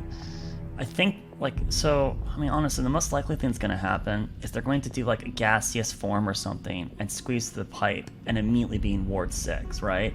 And to kill anyone there that's protecting it, which there won't be anyone besides Warden Marcus, who did get the warning that, hey, I'm gonna mourn the die when you die, and he's gonna be the only guy down there, I bet. So Marcus dies right down on the 6th floor, and then we won't even know, right? Like, I think we need to be on the 6th floor, and that's where we need to be. And then if the enemy come from top to bottom to break out the 6th floor inmates, we would run into them anyways because we're already in the 6th floor, right? The only risk here is that if we do that strategy, that they actually were looking for someone on the 5th or upper floor, and we don't hear it in time, and they get that person out, right? But that's kind of like where we have to really wager our risk. And who are the most dangerous people? The people on the 6th floor. Those are the ones that have the biggest, at least currently perceived, impact for the global population. So it's between the 6th and the 5th floor. I think we should be. No. I think we should all be down on the 6th floor, but in a position where they don't see us. And then if we just need to pay attention to like the pipe that comes in, and if we see something, or not just even see something, like you send something with magic, or like if we had an alarm spell, or like something that like, because they might be able to like meld the stone and free them. Like we have to make sure that we're able to. But Brock is linked to Sidak, yes. Sidak. Yeah, that So just then, allows like, communication in case we have to do a network. Then thing. maybe one of you can be on the 5th floor? Because what is it that they really need to get out of the 6th floor? Technically, the little elevator. The presumed plot right now is that they're going to free one of the 2 sick people on the 6th floor, and they're the most dangerous, right? If we had to guess, right, who we think they're freeing, it's probably the Dragonborn. But it could be the cultists, but there also could be, with a lower percent chance, someone on the 5th floor or higher. I think it's a lower percent chance. I mean, it is. But it the is. only form of getting out of the prison is through the elevator. No, Or through the sewer. or Or through through the sewer. So Yeah. then we need to blockade the elevator and And the sewer. that also excludes the opportunity that there is something they can do that will allow them to have different avenues. in. Right. I mean, Besides, while like, magic a- doesn't work on the 6th floor, there might be ways to circumvent that. Well, magic. Well, from what Box is saying is that magic does work on the 6th floor, from what my character was able to presume. Isn't that did I hear this wrong? I thought it was that magic shouldn't work on the 6th floor. Magic shouldn't work. No, He said, right. But the cultist But needs they are- something. He had an yes. avenue to a source of power that's not affected by that. So either he is special, or the runes don't work and have been disabled, and no one knows yet. So magic is the 6th floor is where we should be. That's where I would vote if I could with Amelia. I just think that's the best move for us to be. So there's enough foreshadowing to that, and if it's not that, then we'd have to hope that we can somehow respond to a 5th floor or upper attack. There should still be other guards too, right? to protect the upper area. So Who's fast enough to go to all the up? To none the of us, upper because we're all levels? bottlenecked by the elevator speed, regardless of who goes Oh, where. that's true. So, and we should be. That's why we have to be at the place where we had to guess now where we think the attack is going to be, because we need to be able to respond to it before they get away. So, what's the highest risk to the global population? Right? Who's the most dangerous criminal? That's the ones that we should be trying to stop. Right? We got to hope that they were smart in their previous incarcerations, that the people on the 5th floor and above are not as dangerous to the population at large, right? That's what we gotta. That's my logic on this. I think we need a blockade. Like assuming that the both entrances, the sewers and the elevator, is the only way to get out, not through any other means. I think we need to blockade the entrances. That's what I think we should do. We should blockade the entrances so that way they don't have a way to get out, while the others are within the levels. I mean, a taking prison's care of the other supposed to be in a prisoners. way where it's not supposed to let them out, anywho, right? It's supposed to be, but. Right, that's not including any magical means. Any feedback from Banana and Mike or DTW on this? I think we should be watching the 6th floor more than anything. If anything happens, how are they gonna get them out of the jail on the 6th floor without going up the elevator? And then do you think we need to be within a reasonable reach to be able to actually interact, right? Like, Well, so. we know the place where we can be within earshot if something does happen, right? So I mean, But if they somehow got through that, so your position or proposition is to actually be in the sewers. I don't think that's the right move. I don't think that they're. so we are going to chill inside their cells. That's what I would propose, which is kind of dangerous because it does show that we'll be present. Well, we could talk with them too. If there's a way to hide ourselves without them being aware that we're there, but I don't think that's possible. I don't think it's going to be. No, that's not going to happen. Yeah, We would have there's to no- make our presence known. Fox isn't here. Because the elevator Oh, makes that's noise right. right on the way down. back. So they're going to And- hear the elevator Fox, going down. They'll know the elevator will be down there. We can't even just chill in the elevator room, right? They'll know that the elevator's down there and there might be guards. So I think here's the reason. Sorry to keep interrupting you, sweet. Here's the reason why I don't really like hanging out in the sewer. Because we already know that they can infiltrate the prison through the front door. They've done so in the past with an impersonated Warden Marcus, right? So I think that they already have them. I think the front door isn't as secure in the first place. And I want us to be within immediate reach of the opposition, because there's two angles of attack, and the only way we can stop it is hovering over the suspected target, unfortunately. That's my reasoning, which unfortunately does put into question that they might not even attempt to break them out if we're interfering. But if we're interfering and they don't attempt to break out, then we technically did our job anyways, because they didn't break them out. So I think it's still a winning condition to get that. The risk then is that they then try a different day, but I mean, well,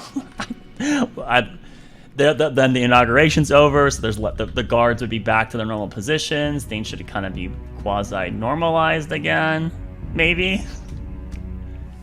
Yeah, that's great. So, anyways, your team arrives at the prison. What is your action? What do you do? How do you proceed? Well, I've cast mage armor on myself already, That's good. so that happened. I feel like something's gonna happen in inauguration where it's like, We're not going to be there, and there's something in that. I mean, we're not going. Like I said, if something were to happen there, what could we possibly do when they have so many guards there? Yeah. I mean, Agreed. Like we can't. That's kind of what the whole thing. Like I mean, Sadek or TTW arguing this earlier. They have Theorization over. We have a limited amount of time left in the session. Let's make use of it. Let's look around the prison for any weaknesses. If we see none, we're gonna go position ourselves on the 6th floor. Everybody agree? yeah, that's what I Yeah, was gonna that ask sounds you, Fox. If like when the rat was crawling through, like I'm assuming like a crack or something to the 6th floor, was able to get a good look and see if like that was like if it's like a weak spot That is in the sewer area. What the rats are crawling through is a several foot long pipe with several turns that goes to a Oh. drainage hole in the bottom, in the ground, like on the floor of these. floor. Is there a way to fill that? Gotcha. You could fill it with something for now. I guess my question more so is that was it like multiple pipes or was it just one direction? The rat.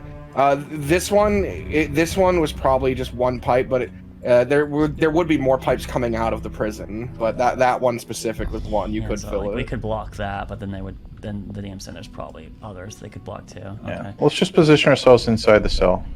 Forget it. Yeah, cell blocks, right? Not in their cell, but in the cell block. Yeah.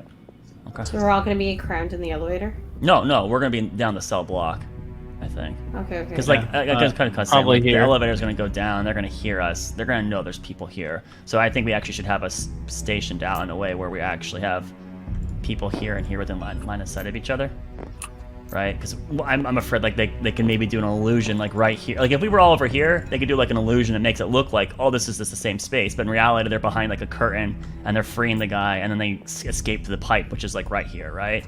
So we need people present at the pipe, and then we also want to watch this cultist too, so we need people present here. So I think like split the team up like half and half, or Amelia's gonna be bored out of her fucking mind, but sure. Oh, if you guys are over there, I'll come over here. All right, so the group rides the elevator down. Warden Marcus, he looks out to you and goes, "I originally intended to be down here. Do you want me to stay?" Should he watch the Sure, fifth why floor? I won't say no to more people hanging down here. It's He leans against the wall. Yeah, that's Could just you- kind of us putting it like for sure going. Yeah, it's the 6th floor they're attacking, right? But that's what we're calculating. And he himself was with his own defenses going. This is the biggest risk. I was gonna solo do it. So I think we should trust his instincts and let him stay with us. yep. All right. So the party begins to move down the hall. Who is it that goes all the way down the hall? I'm already Amelia down definitely there. is gonna be walking back and forth. She can't. You stand can't enter here. the cells. You don't have the keys. She's gonna be too bored. She'll be walking and jumping and eventually like making it a place of play eventually. Actually, for sure. Goodness. An entire show till the inauguration. Hello. The Dragonborn speaks to the people in front of his cell. Amelia will look at the Dragonborn and then point to Thrak and then point to him and then she'll tilt her head. He's aware today's the inauguration. Well, aren't you a curious little creature? She'll wave Those to him. tattoos. I've seen them before. What is it that I owe the pleasure of so many guests today? Oh, you know. Are you getting ready to move me? Will I be instead executed in front of the king on his very first order? That would be quite the big deal, I suppose, to be the first thing that a new crowned king would do. I look over to Nicole. Should have scribed the silence spell. Oh, it wouldn't work in here. Not unless you're capable of some sort of mass dispelling. Right. Are you from the Great Dunes, then? You're exhausting. Forgive I've been here me. for 2 minutes. I've been here for weeks, alone for the most part. That's a good reply. I am sorry. Forgive me. I don't often have company. You, he referred to you as Carl, correct? You're from Runmaros, correct? What gave it away? I was wondering if perhaps you were from an order. What the fuck? You look like a capable knight. This guy knows so much shit. What the fuck? Well, Are you? Perhaps I could guess. Are you a ruined knight?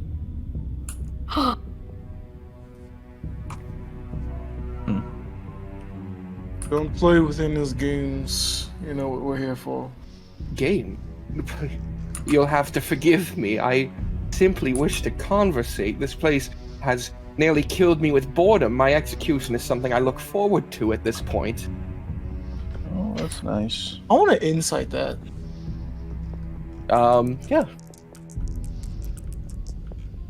Can I just also insight just to see if there's like goodwill from this person? I mean, that's kind of how she thinks, right? So I'm not trying to see if he's lying. I just want to... 8. He's definitely genuinely bored, but yeah, you can also roll an insight I later. just want a goodwill check here. Oh, that's terrible. That's like a 5. No, 7. But yeah, Jesus. His conversation, the way he's speaking, it seems very nice, like how other people have done it who you know are good people. Yep. And she hasn't been in the prison, I think, yet. So this is definitely a weird experience for her. Is there like anything? Is there like what's in his cell? Anything loose, broken material, rags? Is there a bucket? Like, I mean, there's got to be something like for defecation, right? I mean, Yeah. There, the ground below him, you can see is sort of slanted so that it would go towards the drain. There's a small amount of blood on the ground around him. His hands are shackled to the ceiling. His legs are shackled to the floor. is he able to move away from the wall, like move out to here, or is he stuck No. against the wall shackle? He is stuck back there. Okay, so oh my god, his arms would be so fucking dead. Holy shit. Yikes. Perhaps I have gone down the wrong avenue of conversation.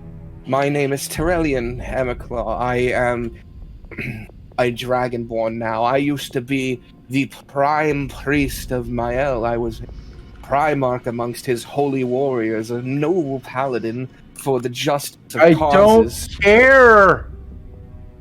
I don't care. And that's because you've not lived a life yet.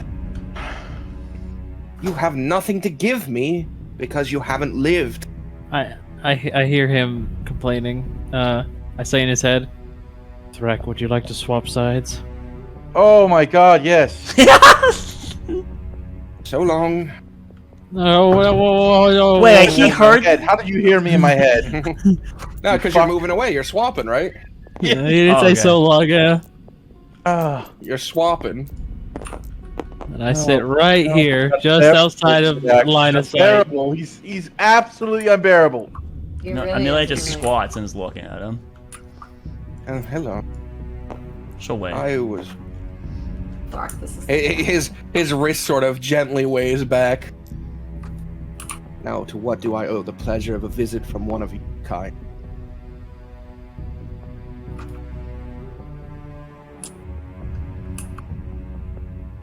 His eyes sort of narrow as he looks at you. Elfborn? You speak, right?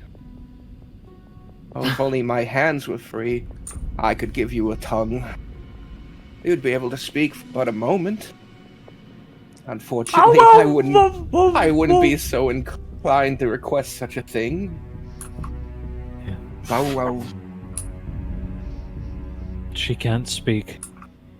His head tilts to look at the edge of the thing where he can't see you.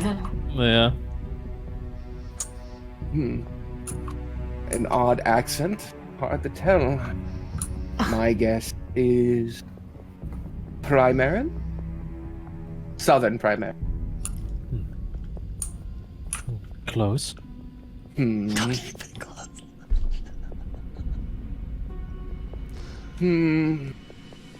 You have an elf's tongue, I can tell that much.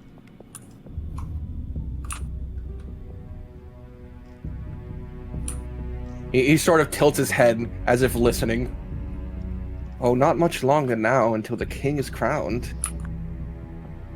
You can tell by listening to the poorer people shouting in the distance. Their unrest is growing. I listen to the poor people. Do I hear them? You don't. Oh, well, shame.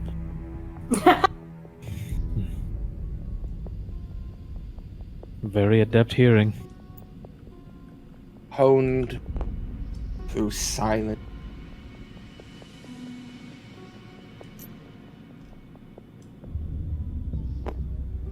May I ask you why? What did he say? May I ask why you're here? I'm pretty sure you know the reason. I assume you intend to guard me because you're scared of a breakout. That is a very solid assumption.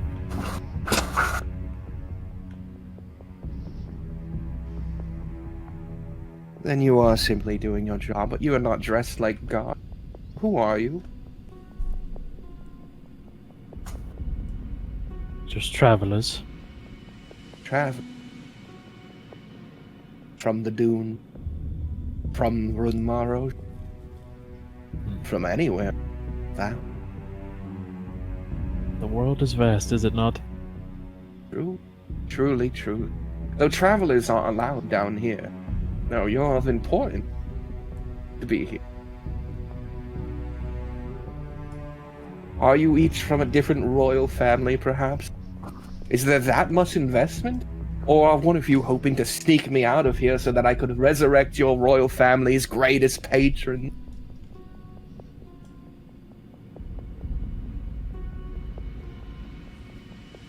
That would be a grand betrayal, would it not?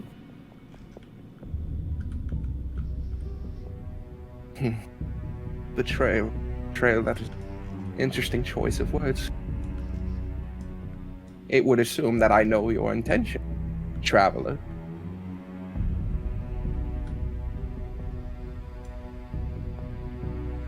Has anything changed, Box? I want to keep an active lookout. No, nothing. This seems to be very quiet. It is getting closer. Maybe 15 more minutes until the inauguration. Is this that guy figure? saying nothing? Okay.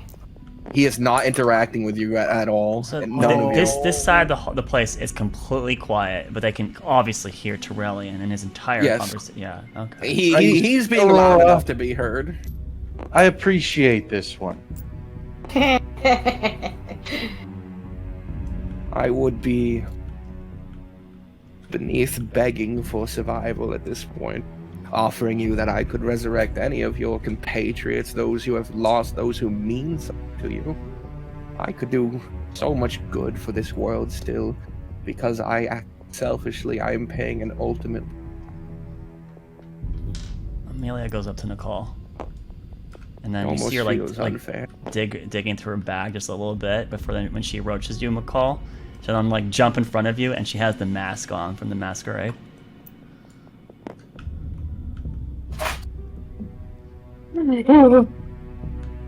He jumps back, grabs his chest. She laughs before she puts it back into her bag, and then pulls out the noise instrument that toys that Frederick gave her a while back, and she just starts like rattling with them. She just starts walking up and down the hallways, just making noise and looking at Before things. she leaves, Can I ask you? before she leaves, Alright. I reach into my bag and I will take out a pair of dice. I look at her and I roll the dice down. I look at her, pick up the dice, shake the dice, and roll it, and then I gesture to her. Okay, she's looking at you, and she see her like she's looking at the dice, and she's like you can see that her eyes are looking at the numbering on it, right? Mhm. So then she reaches forward and she picks it up and she shakes it like you did, and then she rolls them.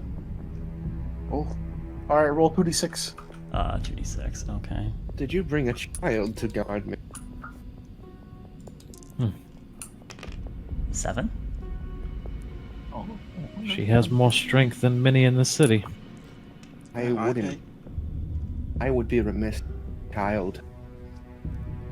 I would prefer that if you sent them away.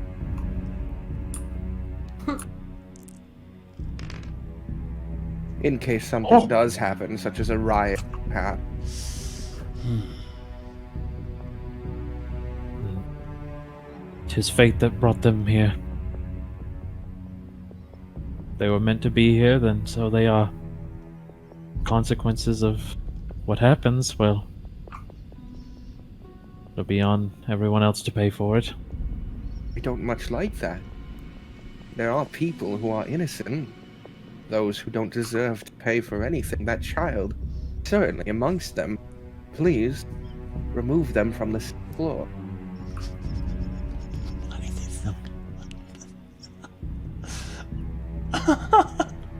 I pull out a ration from my pack.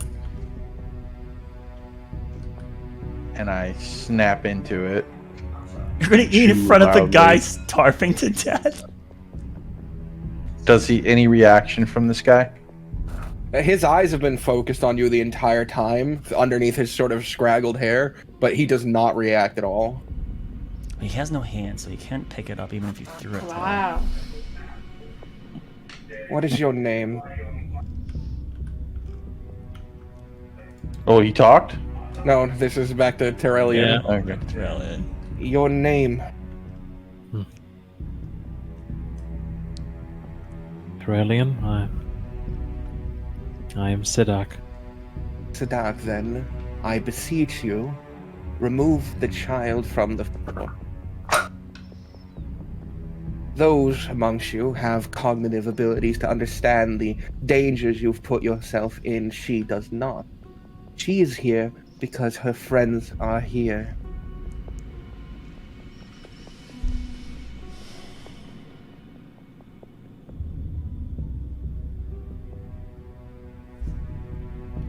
Meanwhile, she shakes the dice even more aggressively and rolls them again in the background. Sadak, Don't do it. I See how fear, angry he gets. I fear you underestimate her fortitude. If we were to remove her, she would merely find her way back down here.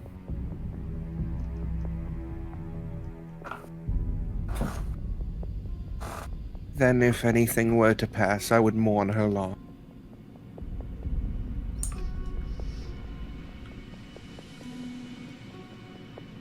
Then we must all prevent that from happening, should we not? I wish you luck.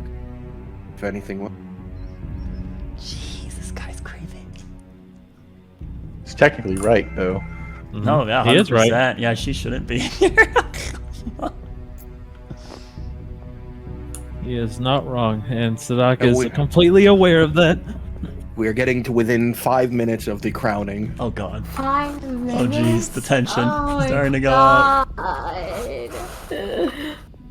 Can one No. quietly rage? Is that a thing? It only will last 6 seconds. It won't. Sadak, you're a traveler far away. Tell me, what is it you do? Travel. Do you have a trade? Who are you?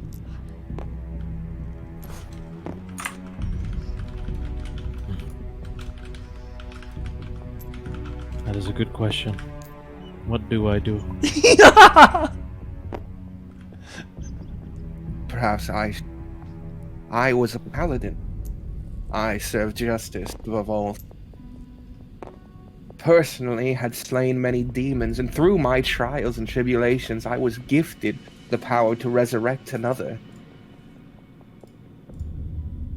I watched my party die at the hands of Halo, only to kill it myself. I gave up. Law, bring it back. So much so that after that moment, I couldn't produce any more miracles outside of resurrection. I had given up everything that allowed me to join them so that they could continue. Who are you? Sadak.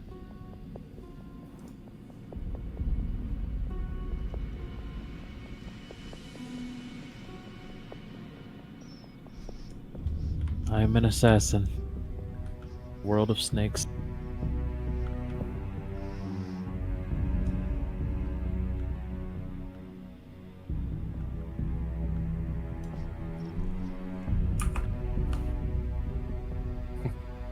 He remains quiet now as we get to the last minute before the inauguration.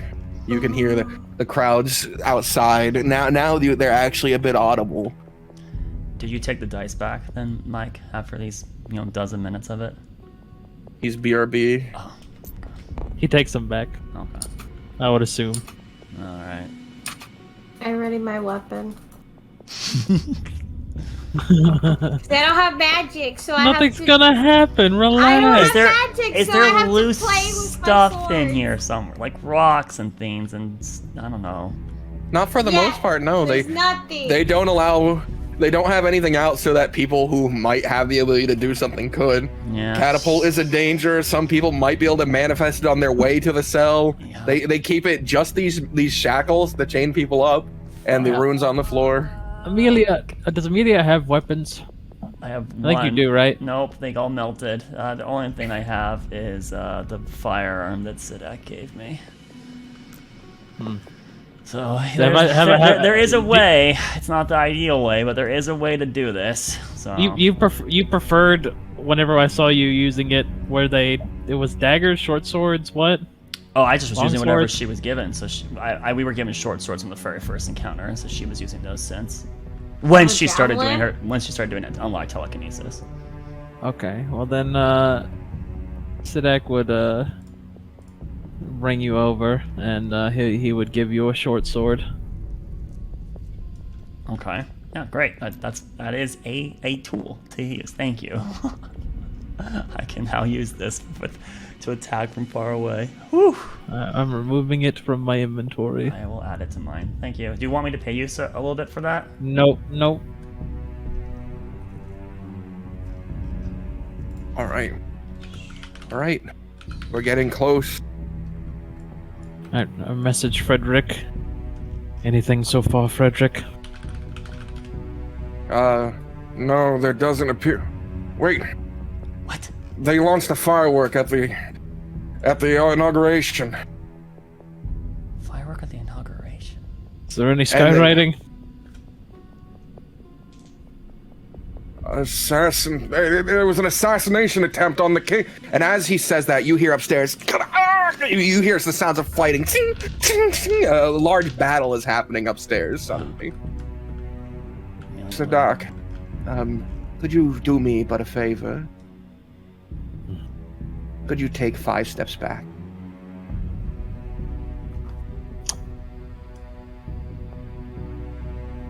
Do you do it? You got 5 steps back from I need which a quick. direction?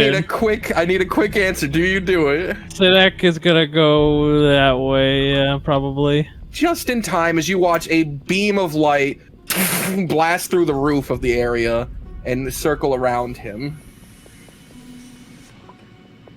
A beam of light. Yes, a beam of light.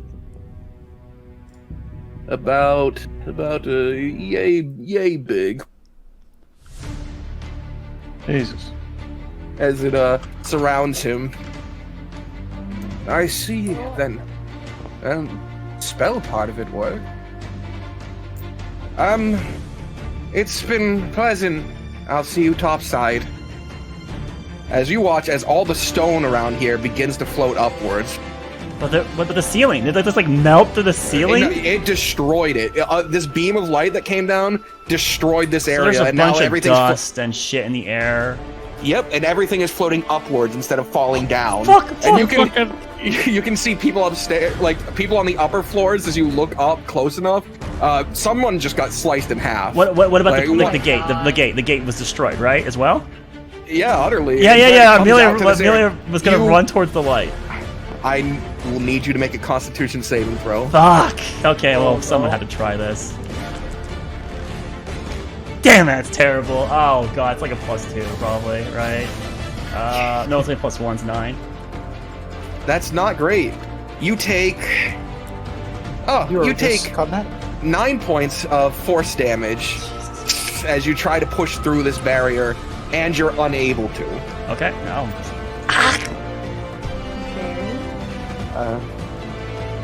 As he is floating upwards, and Marcus, hearing all the fighting, he was already getting ready to move when he saw the beam hit over there.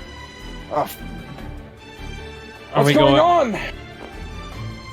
A beam has bisected the prison. He's heading up. What? To the elevators. Yes. He gets on the elevator, and I assume you guys come running down. If I saw her like get pushed out by this beam, then You saw it like burn her palms as he tried to push in. It's almost like ripped them upwards. I take a look at this guy. Well, Any reaction from this guy? Yeah, is any reaction on him? Yeah, as you run by, his eyes are no longer focused on you. His eyes are wide and looking upwards. But he doesn't speak. He's looking up. Publicly He's looking up. Yeah, he's looking up. We gotta go prevent their escape. Come on. I say as I run by you. Okay. I speak in my head. He's looking up. This one's looking up. There might be another one. Shit. We have nothing we can do about it. Like there's nothing. Yeah, sure. All right. Amelia's shaking her hands and like, yeah, ouch. So the party, the elevator closes. Marcus hits the first floor. As you watch, as this area is starting to crumble, there's debris falling down. This floor is getting crushed. You guys, had you not like decided to get out quickly, you would probably be trapped in here in a few seconds. What about Bacti? Oh, he's a splatter of red on the ground now. I don't know. As it's going up, you pass the fifth floor. You can see there's people fighting. The area where this hit, it went through multiple cells. So there's either other people who got destroyed by it, or they're also caught up in this and are heading upwards. There's multiple floors that have been incinerated by this fucking GDI orbital blast. Literally orbital cannon. Yeah. No, it's not an orbital cannon. It's an orbital tractor. It's a tractor beam. My God. It's punched through 6 stories worth of, or 5 stories worth of fucking concrete and shit. Yep. Good God. Fucking we beat that. He's got the power of a god on his side. A god hitting through 6 stories. A meteor could do the power same of thing. God and anime on this side. Oh my god. All right. 4th floor, there's more people fighting. 3rd floor, there's people fighting. You also see the 3 members of the fire drakes have beaten a guard down and are trying to get out. They're heading over to the pillar of light. You see people are gathering around that, but they're not jumping into it. Well, you see someone probably tried. There's a splatter of blood across the ground. Yeah. Okay. Eventually, however, you reach the 1st floor. Marcus runs out. Start sprinting. Up here, you can see there's dead guards here and there, but more importantly to our good friend Sadak, there's dead Corvair agents here.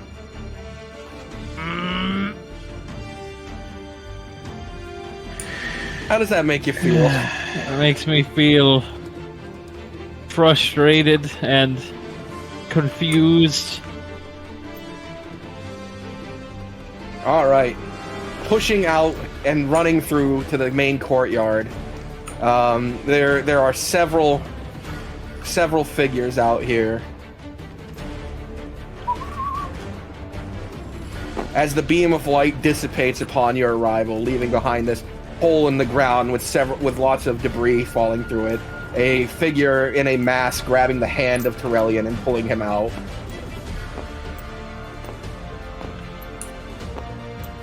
Along with these 3 assassins. Who are they? Inquisitor! It's the Inquisitor! We obviously are sprinting anime style across the way. We're Naruto running. Right. You see that one of the walls, as you're running, just explodes out. It's the one with the drainage pipe that I told you someone could put bombs in. Oh wow. So would you look at that? There's a big blown open wall there, but I'm gonna paint the map. As you're running over, the Inquisitor looks over and goes, "Well, I suppose this grand meeting was to happen sooner or later. Terrellian, the spot's waiting. Get going." It doesn't look like Karstein, does it? It does not. This is a different model. Yeah. This guy does have the thing that people said the Inquisitor has, though, where the mask has the glowing eye on it. Up on the battlements of the wall around you, you can see there are people fighting still. Guards here versus Corvair agents. So we're on the 1st floor, but we're still in the prison, technically, then. Yes, you're inside the battlement walls here. Can we see the sky, or is it like a roof above us? Yes, and you can see up in the air that assassination attempt on the king is written up in the sky. Right. Jesus. But if Inquisitor's here, this is the real threat. This is the thing he needs. If he's here, this is what he cares about the most. Unless he's got multiple people disguised as himself. Oh, fuck. Perhaps I could interject. I know we have a prior rage. If you could go easy on the girl, that would be preferable. You'll get your freedom, and the first thing you're concerned about is the safety of another. How quaint. Get moving. You haven't fulfilled your end of this deal. Aurelian sort of tilts his head and then hustles off into the streets. What does he want him to revive? Alright. So then, party, what do you want to do approaching the Inquisitor and his Corvair assailants? Kill! Obviously kill, but do you run in with immediate intent to fight, because that will start initiative. We gotta try to How stop. far away is our? Oh my god! How far How away? far away are we this me far? And the Yes, Tellarilian? because the lift was on the opposite end of the prison from him, and then they pulled him out. So I'm just gonna draw in the lines here. Is the beam of light still happening in this space, or is that gone? No, it dissipated, and it left behind this sort of cratered area. That Where are is, the other people that were riding up with it, supposedly? There will be some prisoners. Let me add them. Let me go ahead They and grab. fall down. Let me go ahead and add the prisoners. They rain as corpses down on the ground. All right, here's some prisoner models. Are they like running away, or are they about to like go at the hole too? Or are They're gonna... climbing out of the hole because Terrellian had to have help out of the hole, so they're still trying to figure it out. They would have gone up in the air a bit. Okay. Yes. And it's not just a straight fall; it's starting to cave inward, so there's a bit of a ramp to it. And they blew up here. So where's the normal way out? Is it like this direction? Is the way like the normal way out of the prison, not through the blown up wall? It's like, so the elevator would be over here. That's where we're coming from, right? So elevator is this direction. But No. that's terribly written. But sure.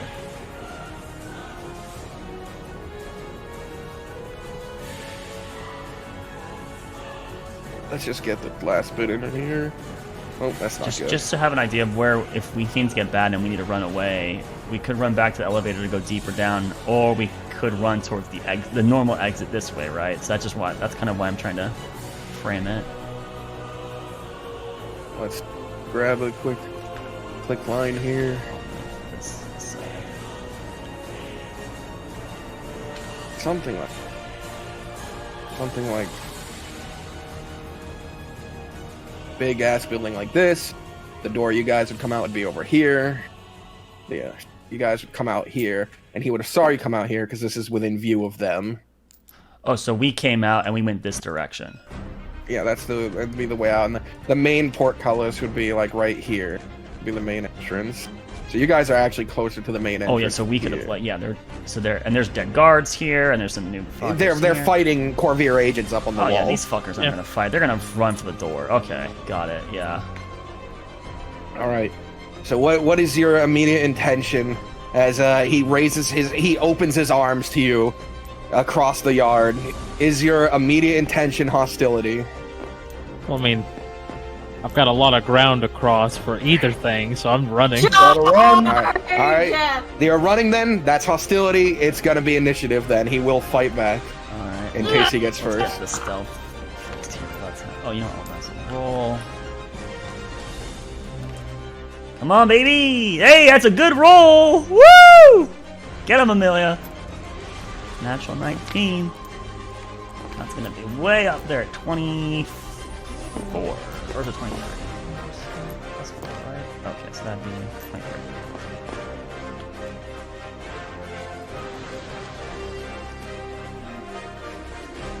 Hey, interesting.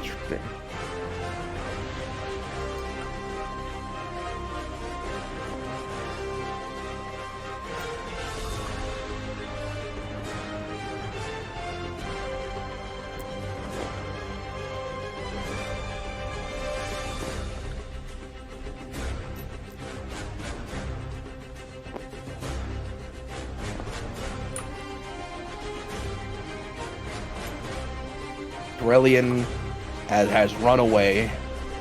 He's got somewhere to go. Who knows where?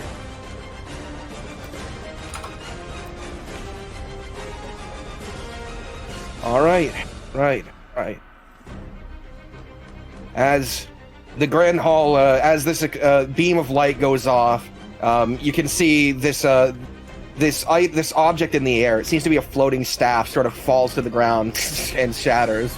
Oh, like over the hole, basically. Yeah. Whatever they were using to do this was a one-time thing. It falls and shatters, and the Inquisitor opens his arms as you watch, and off in the distance towards the docks, another firework goes off, and he calls out, "Great Guild of Primera! Finally, we do battle." He seems joyous for this moment. This seems to be something great for him. And as Amelia, you charge forward, the fastest of the party, dashing towards the Inquisitor. That is where tonight's session comes to an abrupt end. Abrupto indo. Why you do this? Alright, hey! Thanks for tuning in to episode 11 of Primerus Paradox! And tune in next week. Yep. So tune in next week for episode 12 where we fight the Inquisitor. And remember, don't trust the Dungeon Master. Good